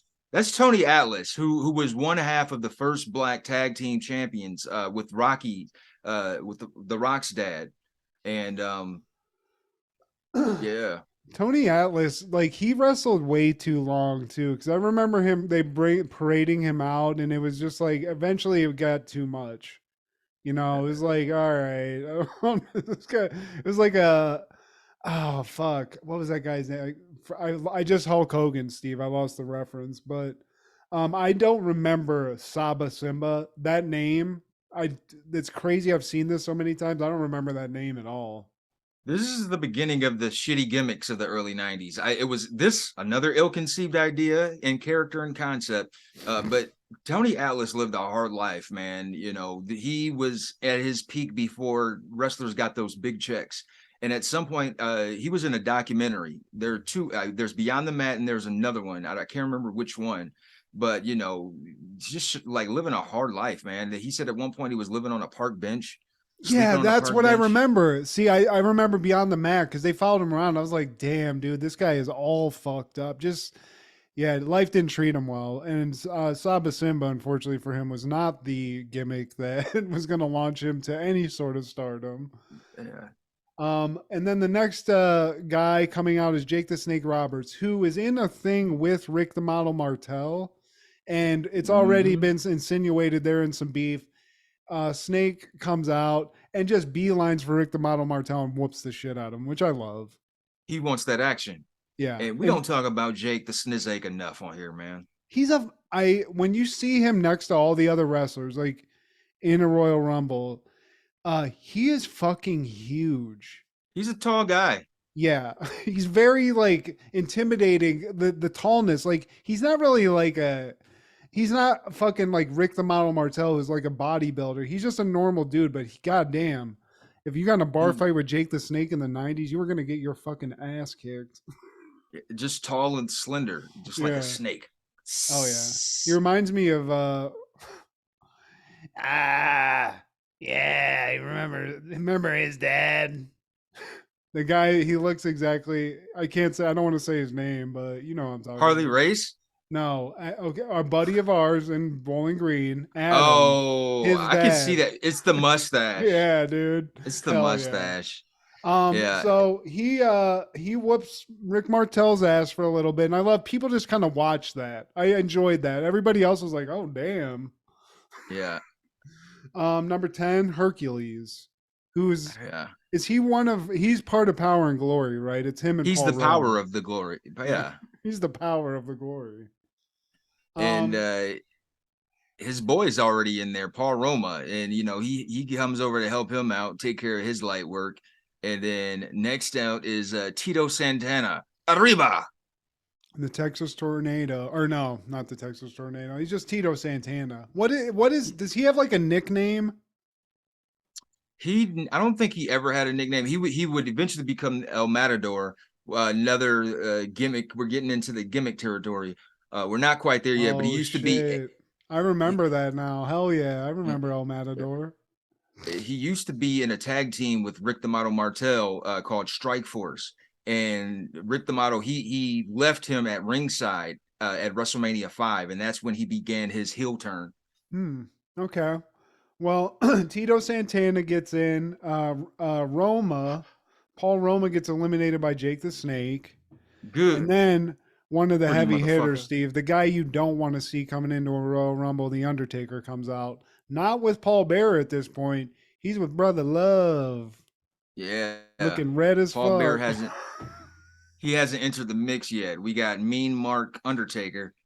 And this is the Undertaker I appreciate. The low-key Kevin McAllister looking Undertaker. He just looks like a trucker that they just got. Like, just get out there. He's not even, like, he does the rest in peace stuff, but this just looks more like a normal guy, you know? He's just slow and methodical. It's not supernatural anymore. He's just like an ass whooper at this point. And he's not fazed by people's hits and shit. And he comes in and handedly throws Bret Hart out the ring. Get show. Yeet. Also, Steve, you know about like the behind the scenes. How is this like? What do they do? Do they have like do they know what's going to happen, or do they just like freestyle this the whole time? You know what I mean? Are they given like points, or they just are like, get out there and figure it out? You know, it's something I never understood. Like when I listened to Something to Wrestle with Bruce Pritchard, who is Brother Love. They talk about this. There's an episode on this Royal Rumble, man, and they talk about the longevity of Greg the Hammer Valentine in this match, man. And they said that it's possible that did give orders to him as punishment because he agreed to do a match at that shitty wrestling, the XFW that we covered a while back. He offered to do some events with them. But that's speculation. But still, to this day, I don't know for sure, like how they went about this. I always wondered because I understand how it works with like two guys or a tag team, but it's just like when it just seems like guys are roaming around, taking a break, and then they'll just like team up for once in a while. And I guess I just wondered if they were told when to go out or what. But next up, after Bret Hart gets eliminated by Undertaker, Jimmy Superfly Snuka, who's still wrestling, comes out. He's still coming out, Steve. The Super Predator Snuka. I wonder. Yeah, Undertaker, I know you're the dead man, but have you killed any of your exes? Wait, Steve, what's the juice on that? I don't know about this. Oh, there's a Dark Side of the Ring episode on Super Predator Snuka. And back in the 80s, during his prime, when he was fucking jumping on steel cages and inspiring a young Mick Foley and shit, he killed a bitch that he was dating. And he was just I wouldn't say off the radar, but he was dodging it for years. And then his later years before he passed, he was going to court for this thing that happened in the early 80s. That's a thing. Damn, how the fuck did he do that long? It wasn't in the country. Like this was, when he was overseas, and I guess it's easier. And this was before internet and technology improved. He was able to get away with this shit, and he was still having matches with Vince. Damn. Okay. Well, I'm gonna save the praise for Super Predator fucking Jimmy Snuka. So after he comes, Butch the Bushwhacker gets eliminated by Undertaker, which thankfully so. I've gone on record before. I don't like the Bushwhackers. Not into it. Fuck him. He gets out. Then British Bulldog comes out. Then you don't like him either. I mean, especially this one with the fucking Bahama Mama fucking braids that he's got. I still just don't get it. He's got it all. He's got it all, Steve. He's a handsome guy. He's got the muscles. You know, even with the braids, like there's something missing. There's just something missing that he just doesn't have the pop. I don't like it. Not the mic work. He wasn't the mic worker. No, definitely not. He saw his promo for this when they show it. It's like, wah, wah. Some of them, it just looked like they were just like, yeah, just fucking make a muscle real quick, and we're gonna use that. That's basically all he's got, Steve. And you know, he's worked hard, so I guess that he earned that. Never had a catchphrase. At least have a catchphrase. He had to bring a fucking dog out, dude. Like that was the best. That was the only thing, and because you can't resist a dog, so like that's the pop he got. So he's out there. We know he ain't gonna fucking win this bitch. Smash from Demolition comes out. Another guy who, when you see him next to other wrestlers, huge. The guys from Demolition are gigantic dudes. The Smasher. Yeah. The Demolition. He's not the one that I'm scared of, though. The other guy is the one that scares me. Crush. But anyway, Smash is in. Jake the Snake goes out at this point. He's out. I don't remember who eliminated him. I should have written it. Was down. Slick Rick the model, man. But it's all good, dude. Like, you gonna get yours in WrestleMania 7, Slick Rick. Yeah, and I think didn't he poison the snake? Wasn't there some like he sprayed him with arrogance? Yeah, that was his homemade fragrance. Yeah. Arrogance. And yeah, didn't he blind him too? Was that Rick? Yeah. He shot like Jake had to shoot some blind promos, and I'm guessing this was color context at the time. Like he would take the patch off or his glasses sometimes, and it would be his pupil would be fucked up. Yeah, it was intense. I remember we covered that. I definitely remember putting that into a video. So he's out. He'll get his revenge. Hawk from LOD comes in, gets a huge pop, which he should. Love to see Hawk in this. He starts whooping that ass. And then we get a familiar name, Steve, but this is one of his first things that he's like superstardom. Shane Douglas comes out looking just young as fuck, looking like Mr. Perfect's understudy, really. Yeah. You know? But he does it. I mean, they keep praising him too. Killing it in this. He does a lot of cool shit in it. And Taker throws out Texas Tornado. Hawk throws out Snuka. What I loved about LOD, they didn't have an alignment. They were good guys. The people cheered for them. But like, just like in this match, if you notice, the other tag team members, they'll team up with each other and they'll like stay with their alignment. Okay, I'm gonna fight the bad. If I'm a good guy, I'm gonna fight the bad guy. If I'm a bad guy, LOD. They came in like Hawk threw out Jimmy Snuka. He didn't give a fuck. I don't give a fuck if it's animal. I throw him out. They know that because they're competitors, Steve. These guys are fucking legends. I think they even say that. They're like, it doesn't matter. If it gets down to us, bro, fuck it. So I like that energy. I love it. And I mean, people, as far as tag teams go, that has to be like top 5, top 3. I don't know. They're my favorite. Them and the Steiner brothers. Those are the two. Shane Douglas is out there. Tornado and Superfly are out. Then we get to number 18, Steve. Clock goes off, which this is why I love the Royal Rumble. Every time that clock goes, you're like, ooh. As a kid, you're like, who the fuck is this? Could be anybody. And this time, nobody. Nobody comes out. Weird. No dice. Like I said before, there's been lists of who's in the Royal Rumble. Gorilla Monsoon, for some reason, they can't figure out who this is. They're like, not sure who we're missing at this point. They don't even have the list. But this guy never shows. Number 18. Wonder who that is. And first time that's happened at this point.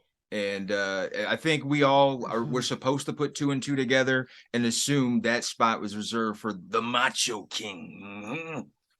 Well, he got all out of sorts, Steve. He thought Ultimate Warrior was coming after him in one of those promos. So he might have hightailed it out of town. We don't know. At this point, we don't even know who's missing. So no show on 18. Number 19, Animal. The other part of LOD comes out. Again, loved his face paint more. Also an Ohio legend because I think his son played for Ohio State, I believe, right? Yeah, they're based out of Illinois, but like his son played for O State. Laurinaitis, right? Is that his name? Joe Laurinaitis, yeah. Badass. And like when Animal comes in, Smash hits him in the back and he no-sells the fuck out of it. It's like there's no response. He just walks towards his like target. Smash hits him in the back along the way. And it's just like, I think he would have reacted more if a fly was on his back. Like there was like it didn't happen. He was like, and I like that Smash hit him, was like looking for something. You could tell he's like, all right. And just like turns around to somebody else. I see he's busy. On to the next. Yeah. So, now both LODs in there and they whoop some ass. And eventually LOD actually eliminates Undertaker. They do the unthinkable. They beat the unbeatable, Steve. Yeah, he chokes both of them. They kick him in the gut simultaneously, and then they both double clothesline him out, man. And that's what you see behind me. And shortly after that, Hercules and Slick Rick the Model eliminate Hawk from behind. Fucking assholes. And now this whole time, Steve, Greg the Hammer Valentine's lesbian looking ass has been just fucking sweating his ass off. Just whooping ass back and forth this whole time. He's still in the ring, Steve. I can't. Still in there. Sweating. I mean, and I gotta say, we've seen Greg the Hammer Valentine at different points in his life, and he's looked better or worse. He's looking slim and trim. He's looking as good as Greg the Hammer Valentine can. Let's put it like that. He's doing his best. And we've besmirched that man enough. But tonight, Grace, this is your moment, man. Like you did that, bro. I can't take that away from you. And the guy's got endurance because he's making moves. He's not just sitting in the corner all the time. He'll throw some old school like shoulders into a guy. He'll throw a fucking like molly wop in there. You're getting that old man workout. Yeah, no, but he, Greg the Hammer. I know you fuck women way out of your league, and you're a weird looking guy. You're a gentleman though. And number 20, Crush of Demolition, who again, this is the guy that terrified me. If I saw Demolition, this is the guy I'd avoid because he's gigantic and he looks methed out quite a bit. And typical tag team style in a Royal Rumble, he comes in and he joins his buddy Smash, and they jump Bulldog. And next out is Hacksaw Jim Duggan. Yeah, Rush out the short class. But he's all about America, Steve. I mean, whenever this Iraq war was going on, if this guy didn't have a 2x4 in his hand, he had an American flag in his hand, dude. So, or an American flag in the 2x4 in his hand, or an American spirit in his mouth, just ripping a butt. You never know. Fuck it. Man, he's a fucking G. And Earthquake Earthquake. That's the next person out with Jimmy Hart. And in no time, Earthquake eliminates Animal. And after he dodges his clothesline at the ropes, and it pains me when guys do this in the Royal Rumble. It's like the reverse hot lava game. Like, dude, stay away from the rope. Stay in the middle. Yeah. Don't go towards the ropes. Why are you doing that? I mean, some of these guys will get on the top rope. You're like, what do you? This is a recipe for disaster, guy. Why? Yeah. Rick the model, somebody's been teetering you over the top of the rope 50 times. Stay off the fucking top turnbuckle, dude. Next out, and also, hold guy. on, before we get Earthquakes in the mix, Jimmy, yeah. I want Jimmy Hart's Earthquake jacket, because he just has Earthquake's sweaty fat face on the back of it, and I love it. He had some gangster jackets along the way, man. That, like, the spray paint was precise, like he had it done at Cedar Point. Oh, it was an air. I mean, he went to some sort of like boardwalk at maybe New Jersey Beach someplace, got an airbrush done of Earthquake. And yeah, I said this before in like one of our early episodes. One of my dreams is to start some sort of museum or some building where it's just every one of Jimmy Hart's airbrush jackets, because he kept them all. There's got to be the Nasty Boys jacket that he has. What's that? You even want the Nasty Boys jackets that he has? I don't. You got to chronicle history, Steve. I don't want to erase the Nasty Boys. I don't care for them, but I'm more looking for, just a nice, even a Hulkster one, a Macho, whatever he had. We need the full breadth of what Jimmy Hart had to offer, and maybe throw in a couple of Rick Rude pants on top of that, because he had a couple of joints. They looked a little dirty, but I still want to get those in the museum too. So we'll figure that out. Yeah. Make sure you'll have them washed before they get sent, man. Yeah. And, I mean, especially Rick Rude's, because there's a lot of Hep C and HPV just on there stained. And next out is our guy, Kurt Hennig, Mr. Perfect with Bobby Heenan. I love how he just throws the towel behind his back, and Heenan, like a true G, without skipping a beat. Dude. And with the fucking necklace.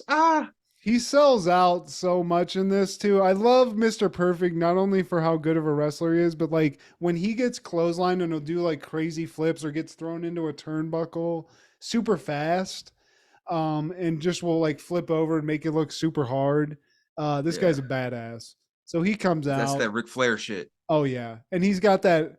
You can find him anywhere because he's got this huge fro of just like spangly blonde hair that's gross for a while, and then it gets sweaty and it evens out a little bit. So shout out to Mr. Perfect, Kurt Hennig, rest in peace.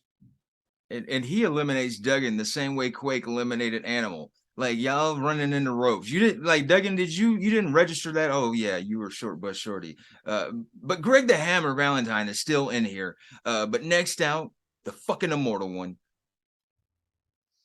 He doesn't even take his shirt off for a while. He forgets to do that shit. He starts whooping ass so hard, Steve. He says, fuck it. I think he goes right at it, because him and Earthquake got some shit going too, I think. Oh, yeah. He wants that smoke with Earthquake. He's the one that put him out of commission on the Brother Love show. He ain't forgot. None of us forgot. Shit, I wrote my letter to Hulkster, and he makes an elimination before he even takes off his shirt because he's fucking Hulk Hogan, because he threw out the smasher from Demolition. And then Haku comes out. Big ass Haku. We got a lot of big boys in the ring now. This shit's getting heavy, Steve. This ring's about to give out. Who's possibly the toughest person on this roster at the time? I just feel like if Haku punched a man, like an actual punch, the guy dies. It's like he just flips that switch off. So he's in there. Maybe a death's about to happen. And if it's not about to happen then, it's definitely about to happen now because Jim the Anvil Neidhart's coming out and he's cracked out. Well, he's before giggling that, the whole way down. He's like, you just hear that coming down the fucking aisle, Steve. Before Jim, we got Hogan throwing Valentine out. Valentine's finally eliminated, and Slick Rick, he rips off Hogan's shirt and he chokes him with it. And Slick Rick, if I was there, I would have fucking yoked up on your ass. Don't you ever do that to any of my heroes? I swear for goodness, bro. And then this is one of the funniest moments in this. Luke, the other bushwhacker, comes out.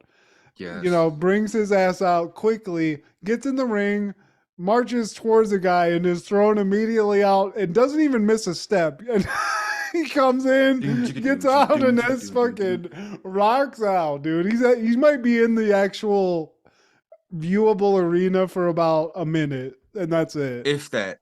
He didn't even get sweaty, I don't think. Maybe he did. No. I don't know. Maybe from eating them sardines. But Bush Wiggity Whacker Luke, man, that's probably the funniest elimination in the pantheon of this event, man. But yeah, like you said, Jim the Anvil, he came out. Earthquake, he throws out Tita Santana. Thank you for your vodka. Thank you for your song with Rob Thomas. But arrivederci. And yeah. Now we got Brian Knobbs, disgusting ass Brian Knobbs from the Nasty Boys, and he gets rid of Hercules. And next out is the Warlord. I just assume this guy's gonna win anything if I saw him. Like, that's the guy, because he's like 7 feet tall. Steve, this guy. How much did this guy weigh? We probably talked about this many times, but he hulked over Hogan. He's gigantic. Like, did an NFL team reach out to this guy, or did he play in the NFL? Because I want this guy doing something on my NFL team. He's gigantic. He's lifting them weights, Steve. I think it's all natural too. I don't think there's any steroids in that body. That's total steroids. He looked like a veiny dick. Yeah, I mean, there's not any hair on other than his face. I love the metallic Phantom of the Opera like face thing he had too when he came out. I never understood that. He's a futuristic warlord, Steve. What's there to understand? But he's out there. Crush is out. Crush gets out. I don't know. I forget who knocked his ass out, but he gets knocked out. Hogan's out, or he got knocked out by Hogan. Then Warlord, he's in and out. His big ass he's too. You get him moving, he's like Juggernaut, Steve. You can't, if you move him, he's gonna go that direction. I think that's really all that happens. Somebody just runs him towards the rope and he falls out. It's Hogan.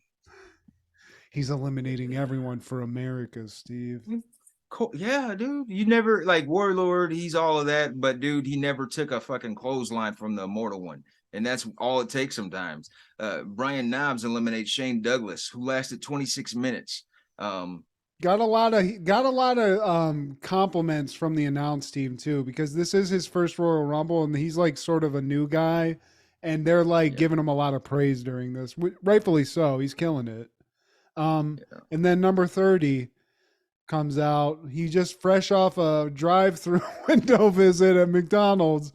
Typhoon, tugboat, whatever you want to call him, fatty, shock boat, tugmaster. Chonky, he comes out reeking of fucking special Big Mac sauce. So this means basically if you get the bingo card out, Macho Man's the no-show. It's official now.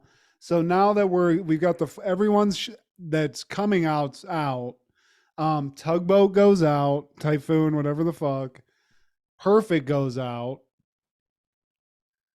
Neidhart goes out. I mean, basically, this is just like once you get this far, it's just like getting to like those last two guys. They got to get these other guys out quick. Davey Boy eliminates Haku, and Knobbs and Earthquake jump Hogan while Rick is fighting British Bulldog. Rick climbs the rope, fucking Cardinal Sin, and Quake, BK, they throw out British Bulldog. Oh no, Rick is thrown out by British Bulldog first, and then Quake and Brian Knobbs, they throw out British Bulldog, and they return to Jumping Hogan, throwing elbows, body splashes. But nah, dog, this ain't that. Hogan hulks the fuck up, and BK boot to the face, out of there. Now it's just Quake and Hogan. The rivalry continues. Quake boot to the face. Jimmy Hart sit down. Attempts to body slam Quake, and Quake falls on him. Quake drops some more elbow drops and a power slam. It gets up, raises his fist, but nah, dog, this ain't that. That ain't this. Hogan gets back up, hulks the fuck up, boot to the face. Let's try this body slam again. And just like MJ, just like Kobe, just like Drake, we going back to back. Quake, get your ass out of here.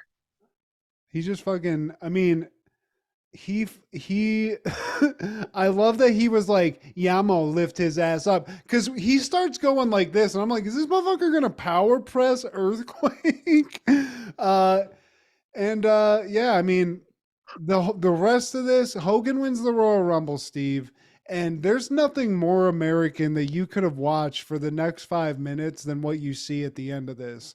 Hogan sweating his ass off. He's fucking posing his ass off. He's holding up different signs, peace in the Middle East. He's requesting signs, which if I took a sign and Hulk Hogan took my sign, I would have busted a young ass nut at that point, Steve. I would have fucking lost it.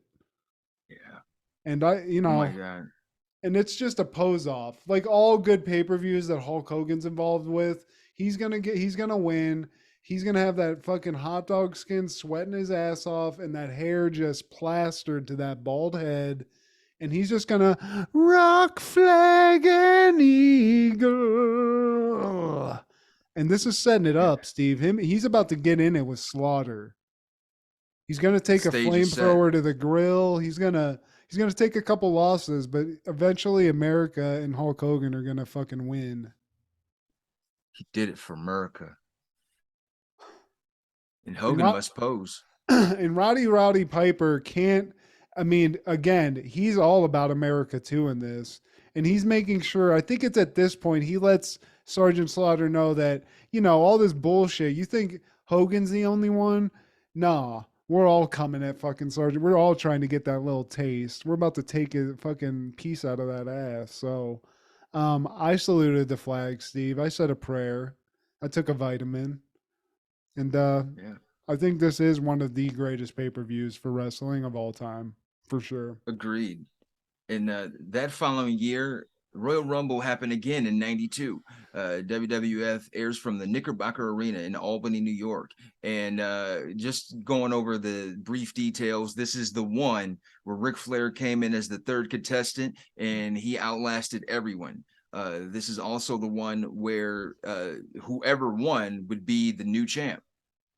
Yeah, I think this is the first time. What I actually found out is didn't they kind of set it up so the one we were just talking about was in fact kind of the first one where the guy who won the Royal Rumble got to face the champion? Because isn't that really didn't Hogan win that, or that they didn't win that right for the 91 one? Hogan won it, but this wasn't. You're talking about 92? Yeah, I'm talking 91. Like Hogan didn't immediately win the Royal Rumble and was like, he gets the title shot.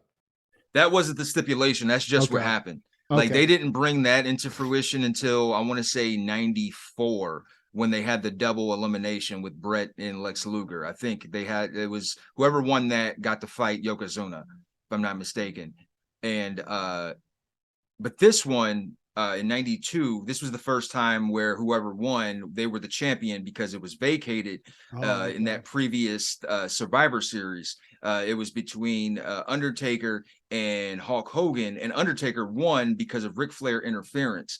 And then they had a pay-per-view that following Tuesday called Tuesday in Texas, which Hogan won, but there was some more interference. And because of all of the I guess you could say confusion, President Jack Tunney, he just vacated the title and he left it up for grabs at this Royal Rumble.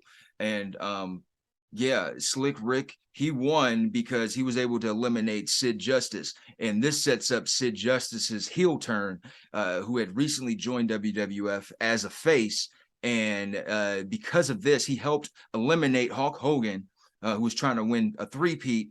And once Hogan was eliminated, he stayed outside and he held Sid Justice's hand, and he basically helped Ric Flair eliminate Sid Justice, making him the champ.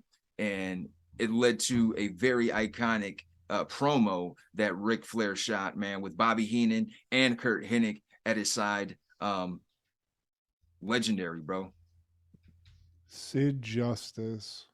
Sid Vicious just works so much better. Like, guy just looks evil. It's hilarious. You know, everything I remember is him just yelling intensely, looking insane. It's hilarious. He was Sid Justice at one time. Yeah. After he was Sid Vicious. That's awesome, dude. But I love the Royal Rumble cover on that you just showed, because it just goes to show you 91 how iconic that image was, because they just kept changing it. And I think, honestly, if I'm looking at the faces of some of the wrestlers, I feel like those are the pictures that they put on the ice cream sandwiches. Remember those old school WWF ice cream treats?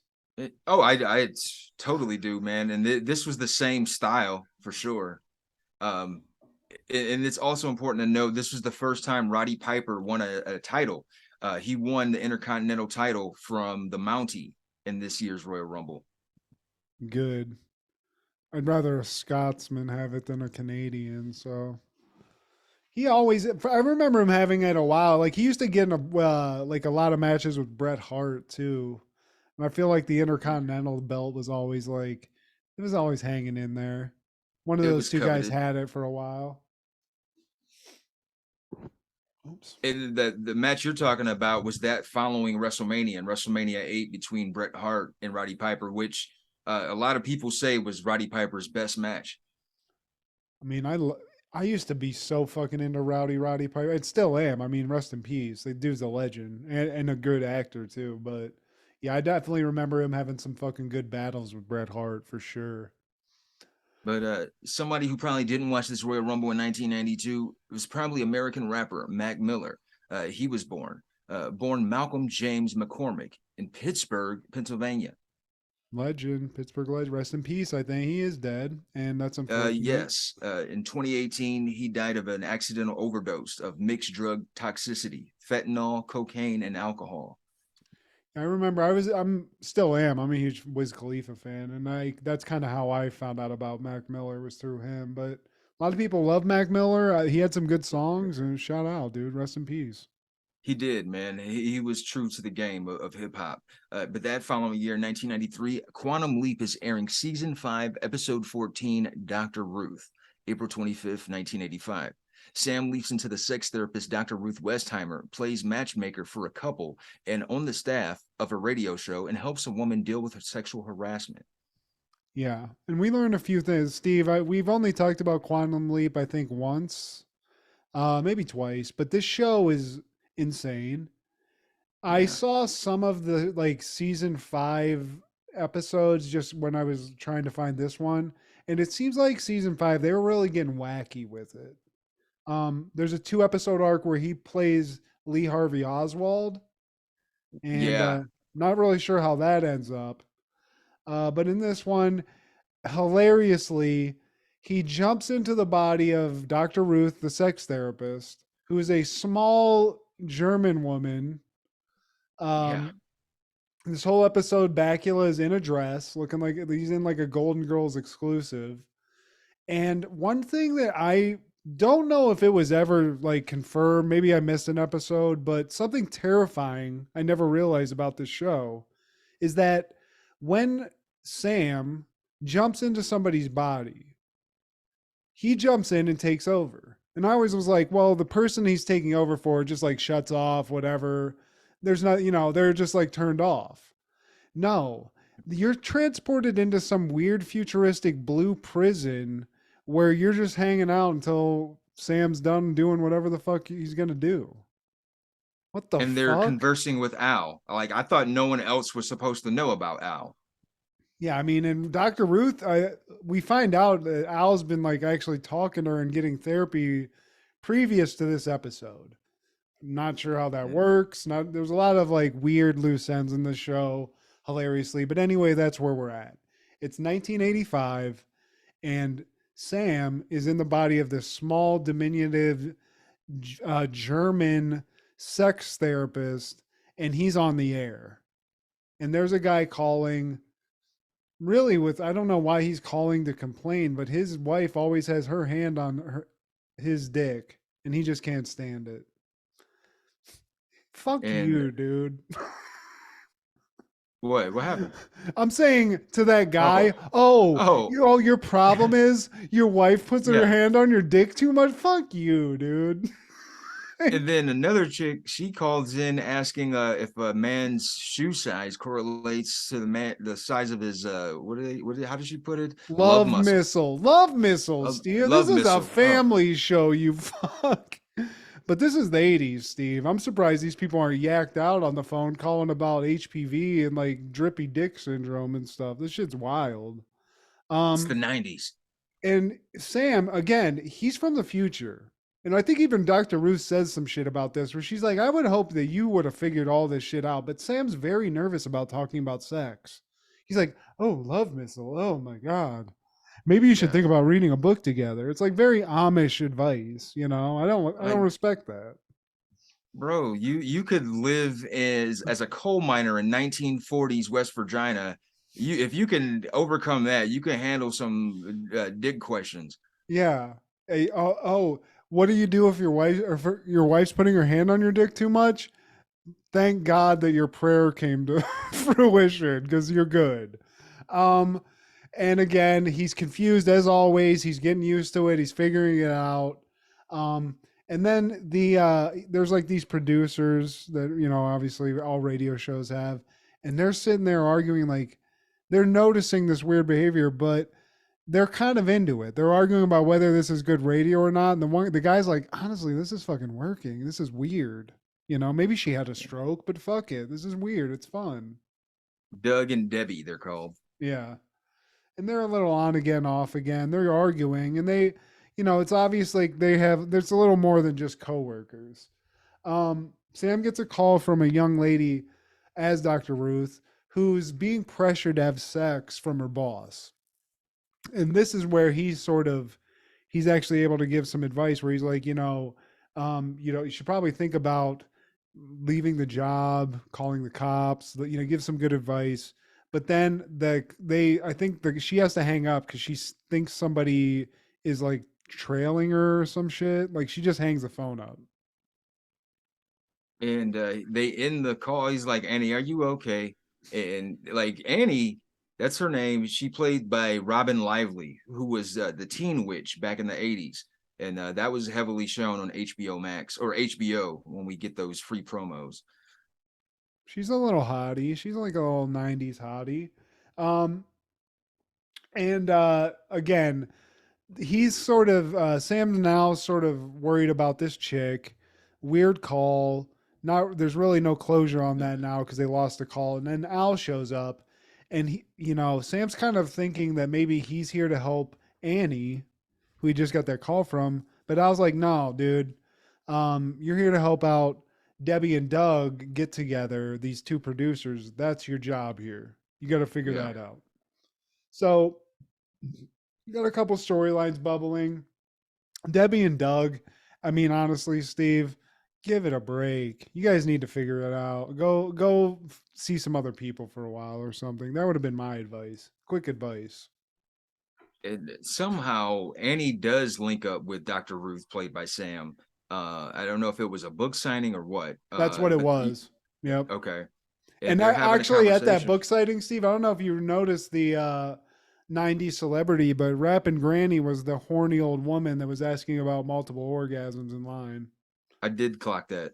Yeah. There's like a lot of soccer moms, like that thing you said about the blowjobs, Dr. Ruth. There's a lot of like saucy soccer moms in this line. I'm into it. We also notice a creepy trench coat guy with no dialogue. They're just showing him, and he's looking on. We just kind of like figure it out, and it's like maybe that's the boss guy following her around. See, Steve, you're so observant. Didn't even clock that. Missed it. I missed that part. I must have been taking a note. But Dr. Ruth does meet Annie. She's sitting there. She signs an autograph. And then this is where you have to sort of think of this. Like everybody that's there is seeing Dr. Ruth. Right. But she's being inhabited by this dude. So like at some point, Dr. Ruth gets up and is trying to chase Annie and is pushing people out, moving with a spryness that I don't think Dr. Ruth moves with, Steve. Who's in her 60s at this point, I believe, or close to it. And oh my God, I got to go help this lady. And she just starts booking it, put like stiff arming guys. I've been like, damn, Dr. Ruth's got some fucking moves here. And the real Dr. Ruth, we find out she's giving therapy to Al in real time, in the current time. And she asks him, why did he get married 5 times? Al says he likes variety.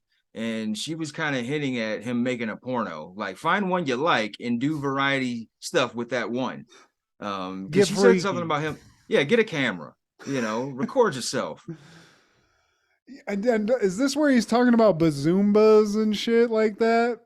Nah, not yet. Okay. But they're in the blue room and he's getting some free $1 million therapy from this lady. Cause I don't know what Dr. Ruth's rate is, but I'm assuming it ain't cheap. Yeah, she's top dog in this shit. So now we cut to a restaurant that Doug, Debbie, and Dr. Ruth are having an after show dinner at. And basically Debbie admits to Ruth while Doug is off that she got a ring from Doug. Like I think there was like an engagement, but as soon as she got it, I guess his dick stopped working. Yes, thrusters not thrusting, wine bottle not popping, rocket not launching. Yeah, it's he starts like giving advice and this weird thing keeps happening where his mind merges with Dr. Ruth's. So then he starts giving real advice and he's like, I think you should, this is an abandonment issue. And he starts like, I don't know what that accent is, Steve. That's my best German accent. That's close.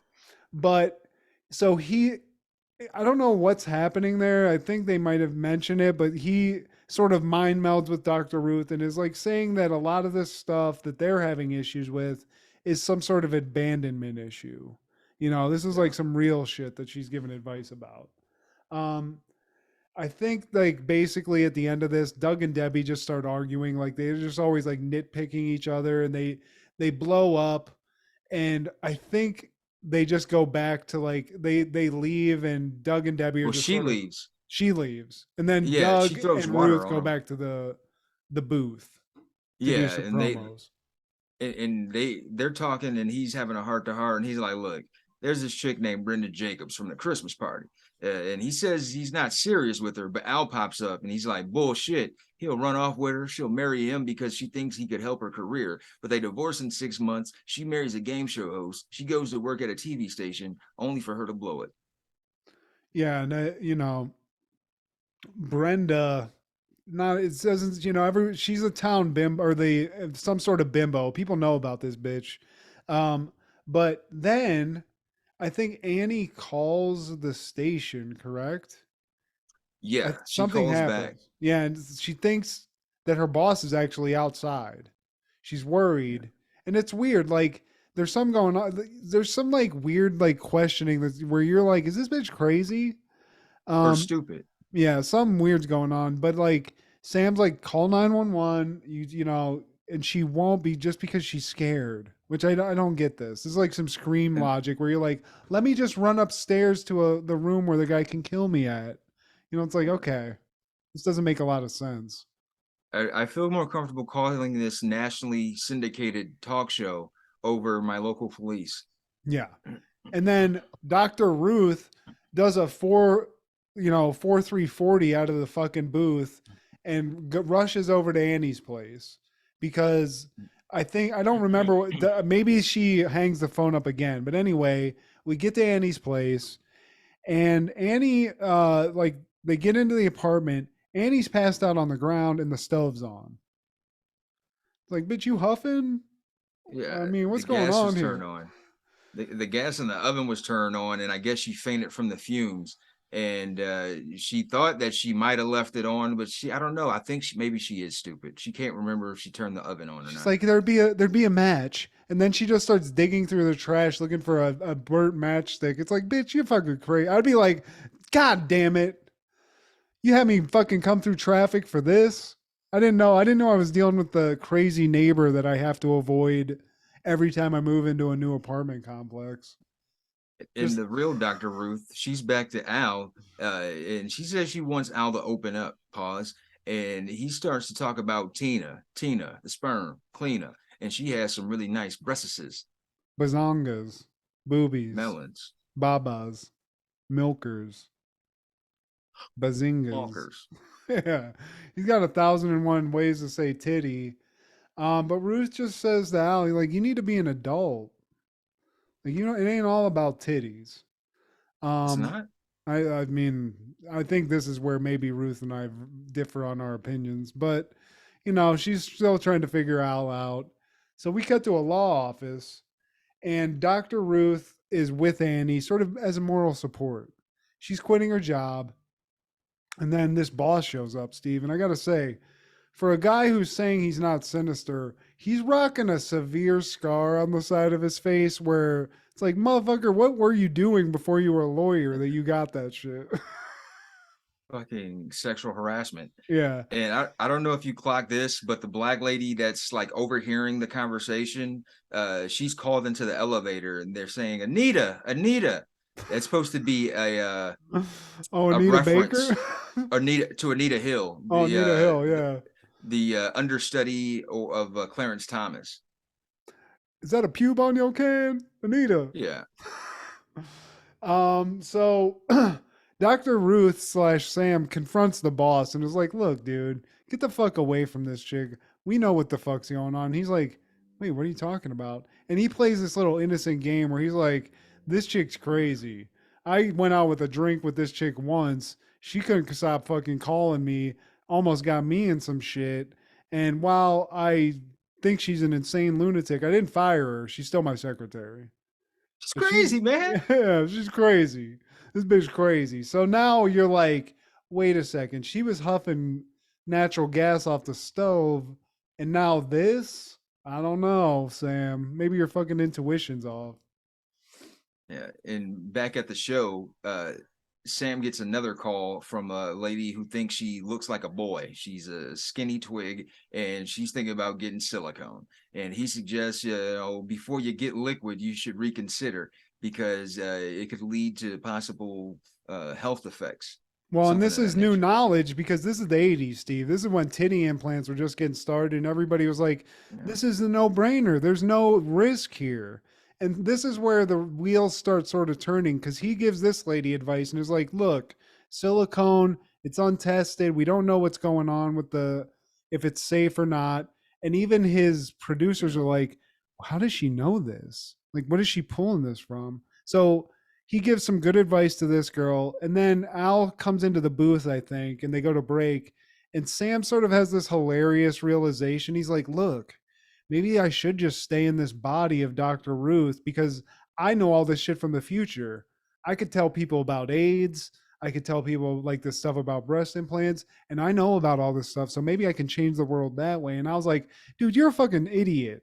Let me get this fucking, I don't know what the information he's reading off this little doohickey he has, but he's like, look, first off, the shit about Annie, she gonna die. Some shit's fucked up with that. Doug and Debbie, some shit's fucked. So he's got his little Back to the Future wand, like calculator thing, and he's doing calculations. So now there's a few things going on. Al's like, look, dude, you're not going to stay in this body because anybody who's talking to you is going to instantly have you put into an insane asylum because you look and sound like a lunatic. And to like sort of underline that, we see from the producer's perspective that Dr. Ruth is literally just talking to an invisible person in the booth. And they're like, dude, this bitch, did she fucking stroke out? What's going on here? Yeah, they think that she's gone crazy, man. And like while Sam is just going on this rant about trying to save the world, Al's telling him, fuck that shit. You only got to save like 3 people. And so they're online, they're on the air, and Sam, as Dr. Ruth, he has Doug and Debbie apologize to each other, basically putting them on blast.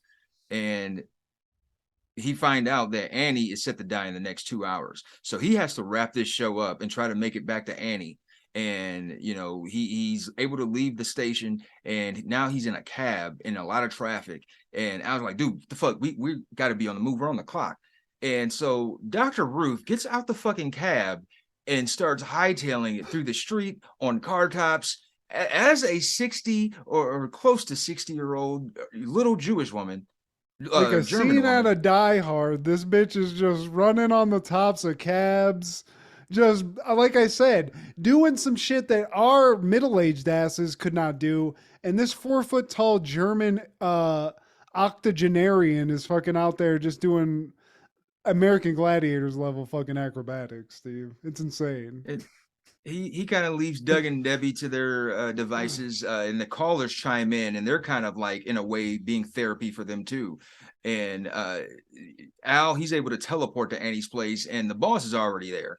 He fucking knocks on the door, and he busts in fucking Jack Nicholson style and throws her onto the bed, and like she somehow gets a knife from the kitchen. And Dude, like, this shit is, I gotta say, for as ridiculous and funny as this episode is in the tone, this shit goes straight dark as fuck. Cause like this pre-rape scene is so intense.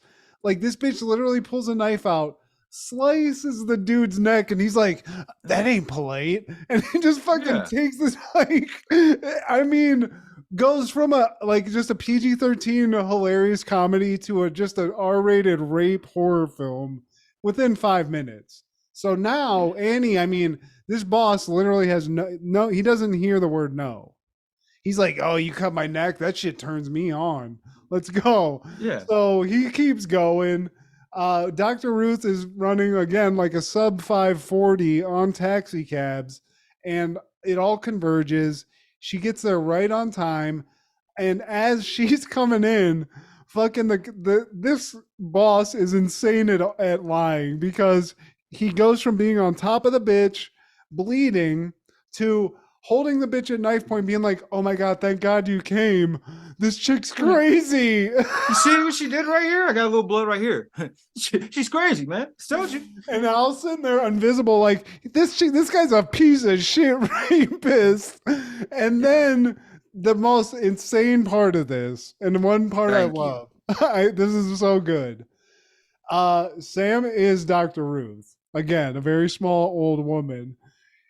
He confronts the boss and is like, hey, buddy, like, you ain't going nowhere. Because the guy's like, look, I just won't press charges on this lunatic. I'm out. And then she grabs him. He's like, what the fuck do you think you're doing? He throws a fucking punch. Dr. Ruth straight Street Fighter taekwondo's his ass on the ground and just knocks his ass dead. I mean, I love this shit.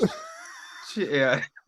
The fact that he gave an old lady a haymaker to begin with, because he punches her first. Any old lady. This isn't like the sweet old lady at the grocery store. This is a famous sex therapist that you've definitely seen. Like, Dr. Ruth, I'm about to whoop Dr. Ruth's ass, I guess. Like, fuck it. I'm not going to jail. You get between me and the door, you're on the ground. And he even goes like, what the fuck do you think you're doing? Wow. Like, damn, dude, this guy's evil as fuck. But, you know, Annie was knocked out. She comes to and is like, what happened? And fucking Dr. was like, oh, he tripped, whatever. What the fuck kind of trip was that? So, dude, it all worked out, dude. Now Al's got his little fucking like shit, and he's like, oh, okay, you just saved the day. Turns out now Annie's gonna be a fucking world-renowned sexual harassment lawyer. Good to go. And it took 5 minutes. The producers, they're getting married on air as we do this. So we're good to go, bud. And, you know, usually when Sam finishes a job, he leaps out. Yeah. And Sam's like, well, if I did everything, like, what the fuck's up? Fucking Al hits like a couple of buttons. He's like, oh, that's weird. Turns out, I actually am the reason that you teleported into Dr. Ruth's body because I need to get some fucking therapy. I need to get therapized. So hold that thought. Got to take care of number one. Finger yourself as Dr. Ruth. See what that's like in a mirror. And we cut back to the blue room. And it turns out, Steve, he's having all these issues saying I love you, like Fonzie, because he just never got over his original wife, who I think her name Beth. Yeah. She was the one. She had the fattest titties, the fattest ass. She said all the right things. She cooked all the right things. She was an earner. She was the perfect woman, Steven. Even the big bazoomas, the fat T's, the fat Tetons, it's not going to fill that hole. As much you couldn't suck a nipple that's going to make him as happy as fucking Beth did. Fatter titties than Tina, the sperm cleanup. And at the end of the episode, we usually transition to the next episode, and it's like a precursor, foreshadow, whatever you want to call it. And Sam jumps out of Dr. Ruth, and in comes a vampire. Yeah, I've tried to figure out what the payoff of this was, but I couldn't figure it out, Steve. Oh, well, he's a vampire in the following episode. Oh, okay. Yeah. So, but when I watched that, was he like an actor in a movie? That I don't know. I watched a little bit of the intro, and because I wanted to make sense of it. It's like maybe there's something tied to the next episode. It's weird though. It is super fucking weird, and it creeped me out because I was super high and I was like laughing my ass off, and then I was like, "Wait, what?" Yeah, vampire. Yeah, Dr. Ruth to a vampire. But that happened. Something else that happened in '93. Snow releases his album, 12 Inches of Snow. That's and Lickee Boom Boom Now. And the release from that, of course, is Informer. And there was another one called Girl, I've Been Hurt. But I remember just as much as the real video Jim Carrey spoof on In Living Color. Man, he did a white rap spoof so well because he had one where he played Vanilla Ice too that was legendary. Yeah. Nothing rhymes with Winkle. Yeah, dude. Lickee Boom Boom Now. I remember this on the box too, for whatever reason. It was a popular. I don't think he was saying real words, Steve. I don't know what was going on in Canada that this came out and was a thing, but 12 inches of snow. Is that a porno? I find that so hilarious. He named that his album. Oh man. Wow. But yeah. That's a 12 inches of snow. Oh, but in 1994, the final episode of George aired on ABC, an American sitcom starring George Foreman as a retired boxer who runs an after-school program for troubled kids. Who greenlight this shit? George Foreman did, Steve. It's fucking Shirley Ralph and the guy from Waterboy. Yeah, okay. And isn't that the guy from The Wire?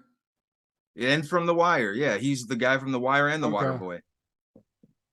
Oh, yeah, you are right. That dude is in I haven't seen The Waterboy in fucking forever. That's hilarious. I do remember this show, though, but yeah, I mean, come on. Don't. Just give this guy a grill and just call it a day. Just the screenshot of this, hey, kids, you should not be doing drugs. I fought Muhammad Ali. Goodbye. Hey, I'm going to call you George. And you call George, too. George, stop doing drugs. Sir, my name's Michael. You George. Bye. You George. And in 1996, Don Simpson, the American actor, producer, and screenwriter, passes away from drug-related heart failure. Don Simpson. He is famous for Beverly Hills Cop.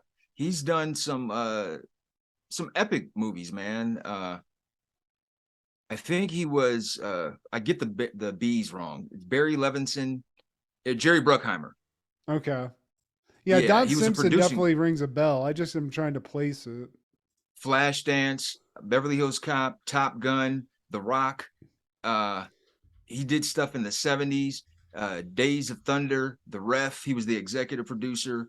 and Crimson Tide, Dangerous Minds. Yeah, this motherfucker was intense looking too. This guy looks crazy. Damn, he got all the way to The Rock. This guy made some fucking insane fucking movies throughout many decades. Flashdance, a And movie that makes absolutely no sense. Beverly Hills Cop, love it, good movie. Then we get Top Gun, a movie that's literally just a gay porno, and then The Rock, which makes absolutely no sense but is awesome. it's got Sean Connery. At the time of his death, there were 21 different drugs in his system, including Nice. antidepressants, stimulants, sedatives, tranquilizers. Yeah, man. I mean, we've all been R.I.P. there. You got to take a few fucking pills, everyone. That's crazy. But I mean, what a way to go out as a Hollywood producer. That's a Hollywood way to die, Steve. This motherfucker was 21. partying. He's like, let's watch The Rock real quick. That was it. That'll do it, man. To take your last horse leg. But in 1999, Silk the Shocker released Made Man. And this made him one of the few rappers to go platinum on 2 albums released in a year span. The other one, DMX. Silk the Shocker. I know you said you didn't remember him the last time, but he's one of Master P's brothers. I mean, I remember Silk the Shocker. I just can't place. Like, if you ask me like a Master P song, I can think of a couple. Silk the Shocker, I can't remember ever really being too much into him other than he was part of No Limit. Oh, it ain't my fault. Did I do that? It ain't my fault. Did I do that? Yeah, that's Silk. And my favorite song on here is the Jay-Z song that he did. But any callbacks, honorable mentions, reach around. I just want to call out America and just say I love the troops, Steve. Hulk Hogan style. You know, we need Hulk. Like, here's my thing, Steve. I don't feel like wrestling, while it may be more popular now in numbers, I don't think it has the pool it had. Like, look at what it was that we just watched. That was like an America mixtape that we watched, dude. I wanted to join the fucking Marines after I watched that shit. I wanted to beat up some commies, the Iraqis. I wanted to do it all for the Hulkster and then America. And I do have one other thing, and this is, again, I've been talking about Patrick Swayze a lot. And this is just a call out to Hollywood now to stop picking the fucking bones of all these crazy movies that got made. Because we watched another Swayze classic, Roadhouse. We used to make jokes about it. We had a friend that we called Roadhouse.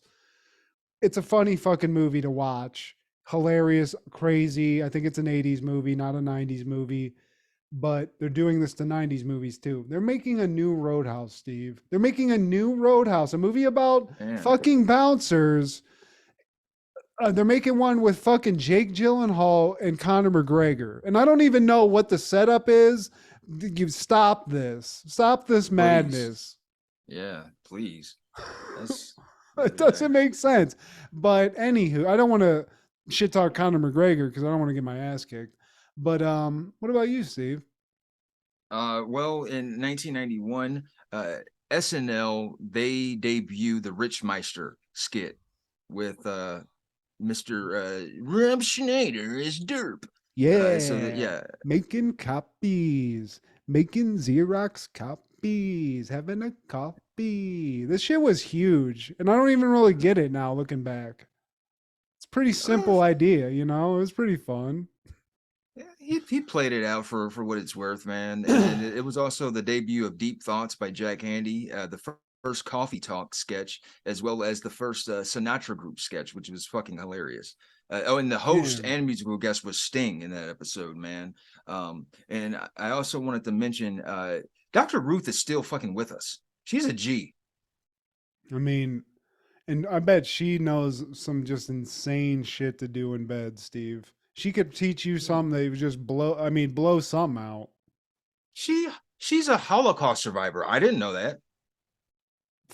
God damn, dude. Can we get Dr. Ruth on the show, please? I would love to have an hour and just like talk to, I don't even know what about. Not about even sex, really. I just want to hear about your life.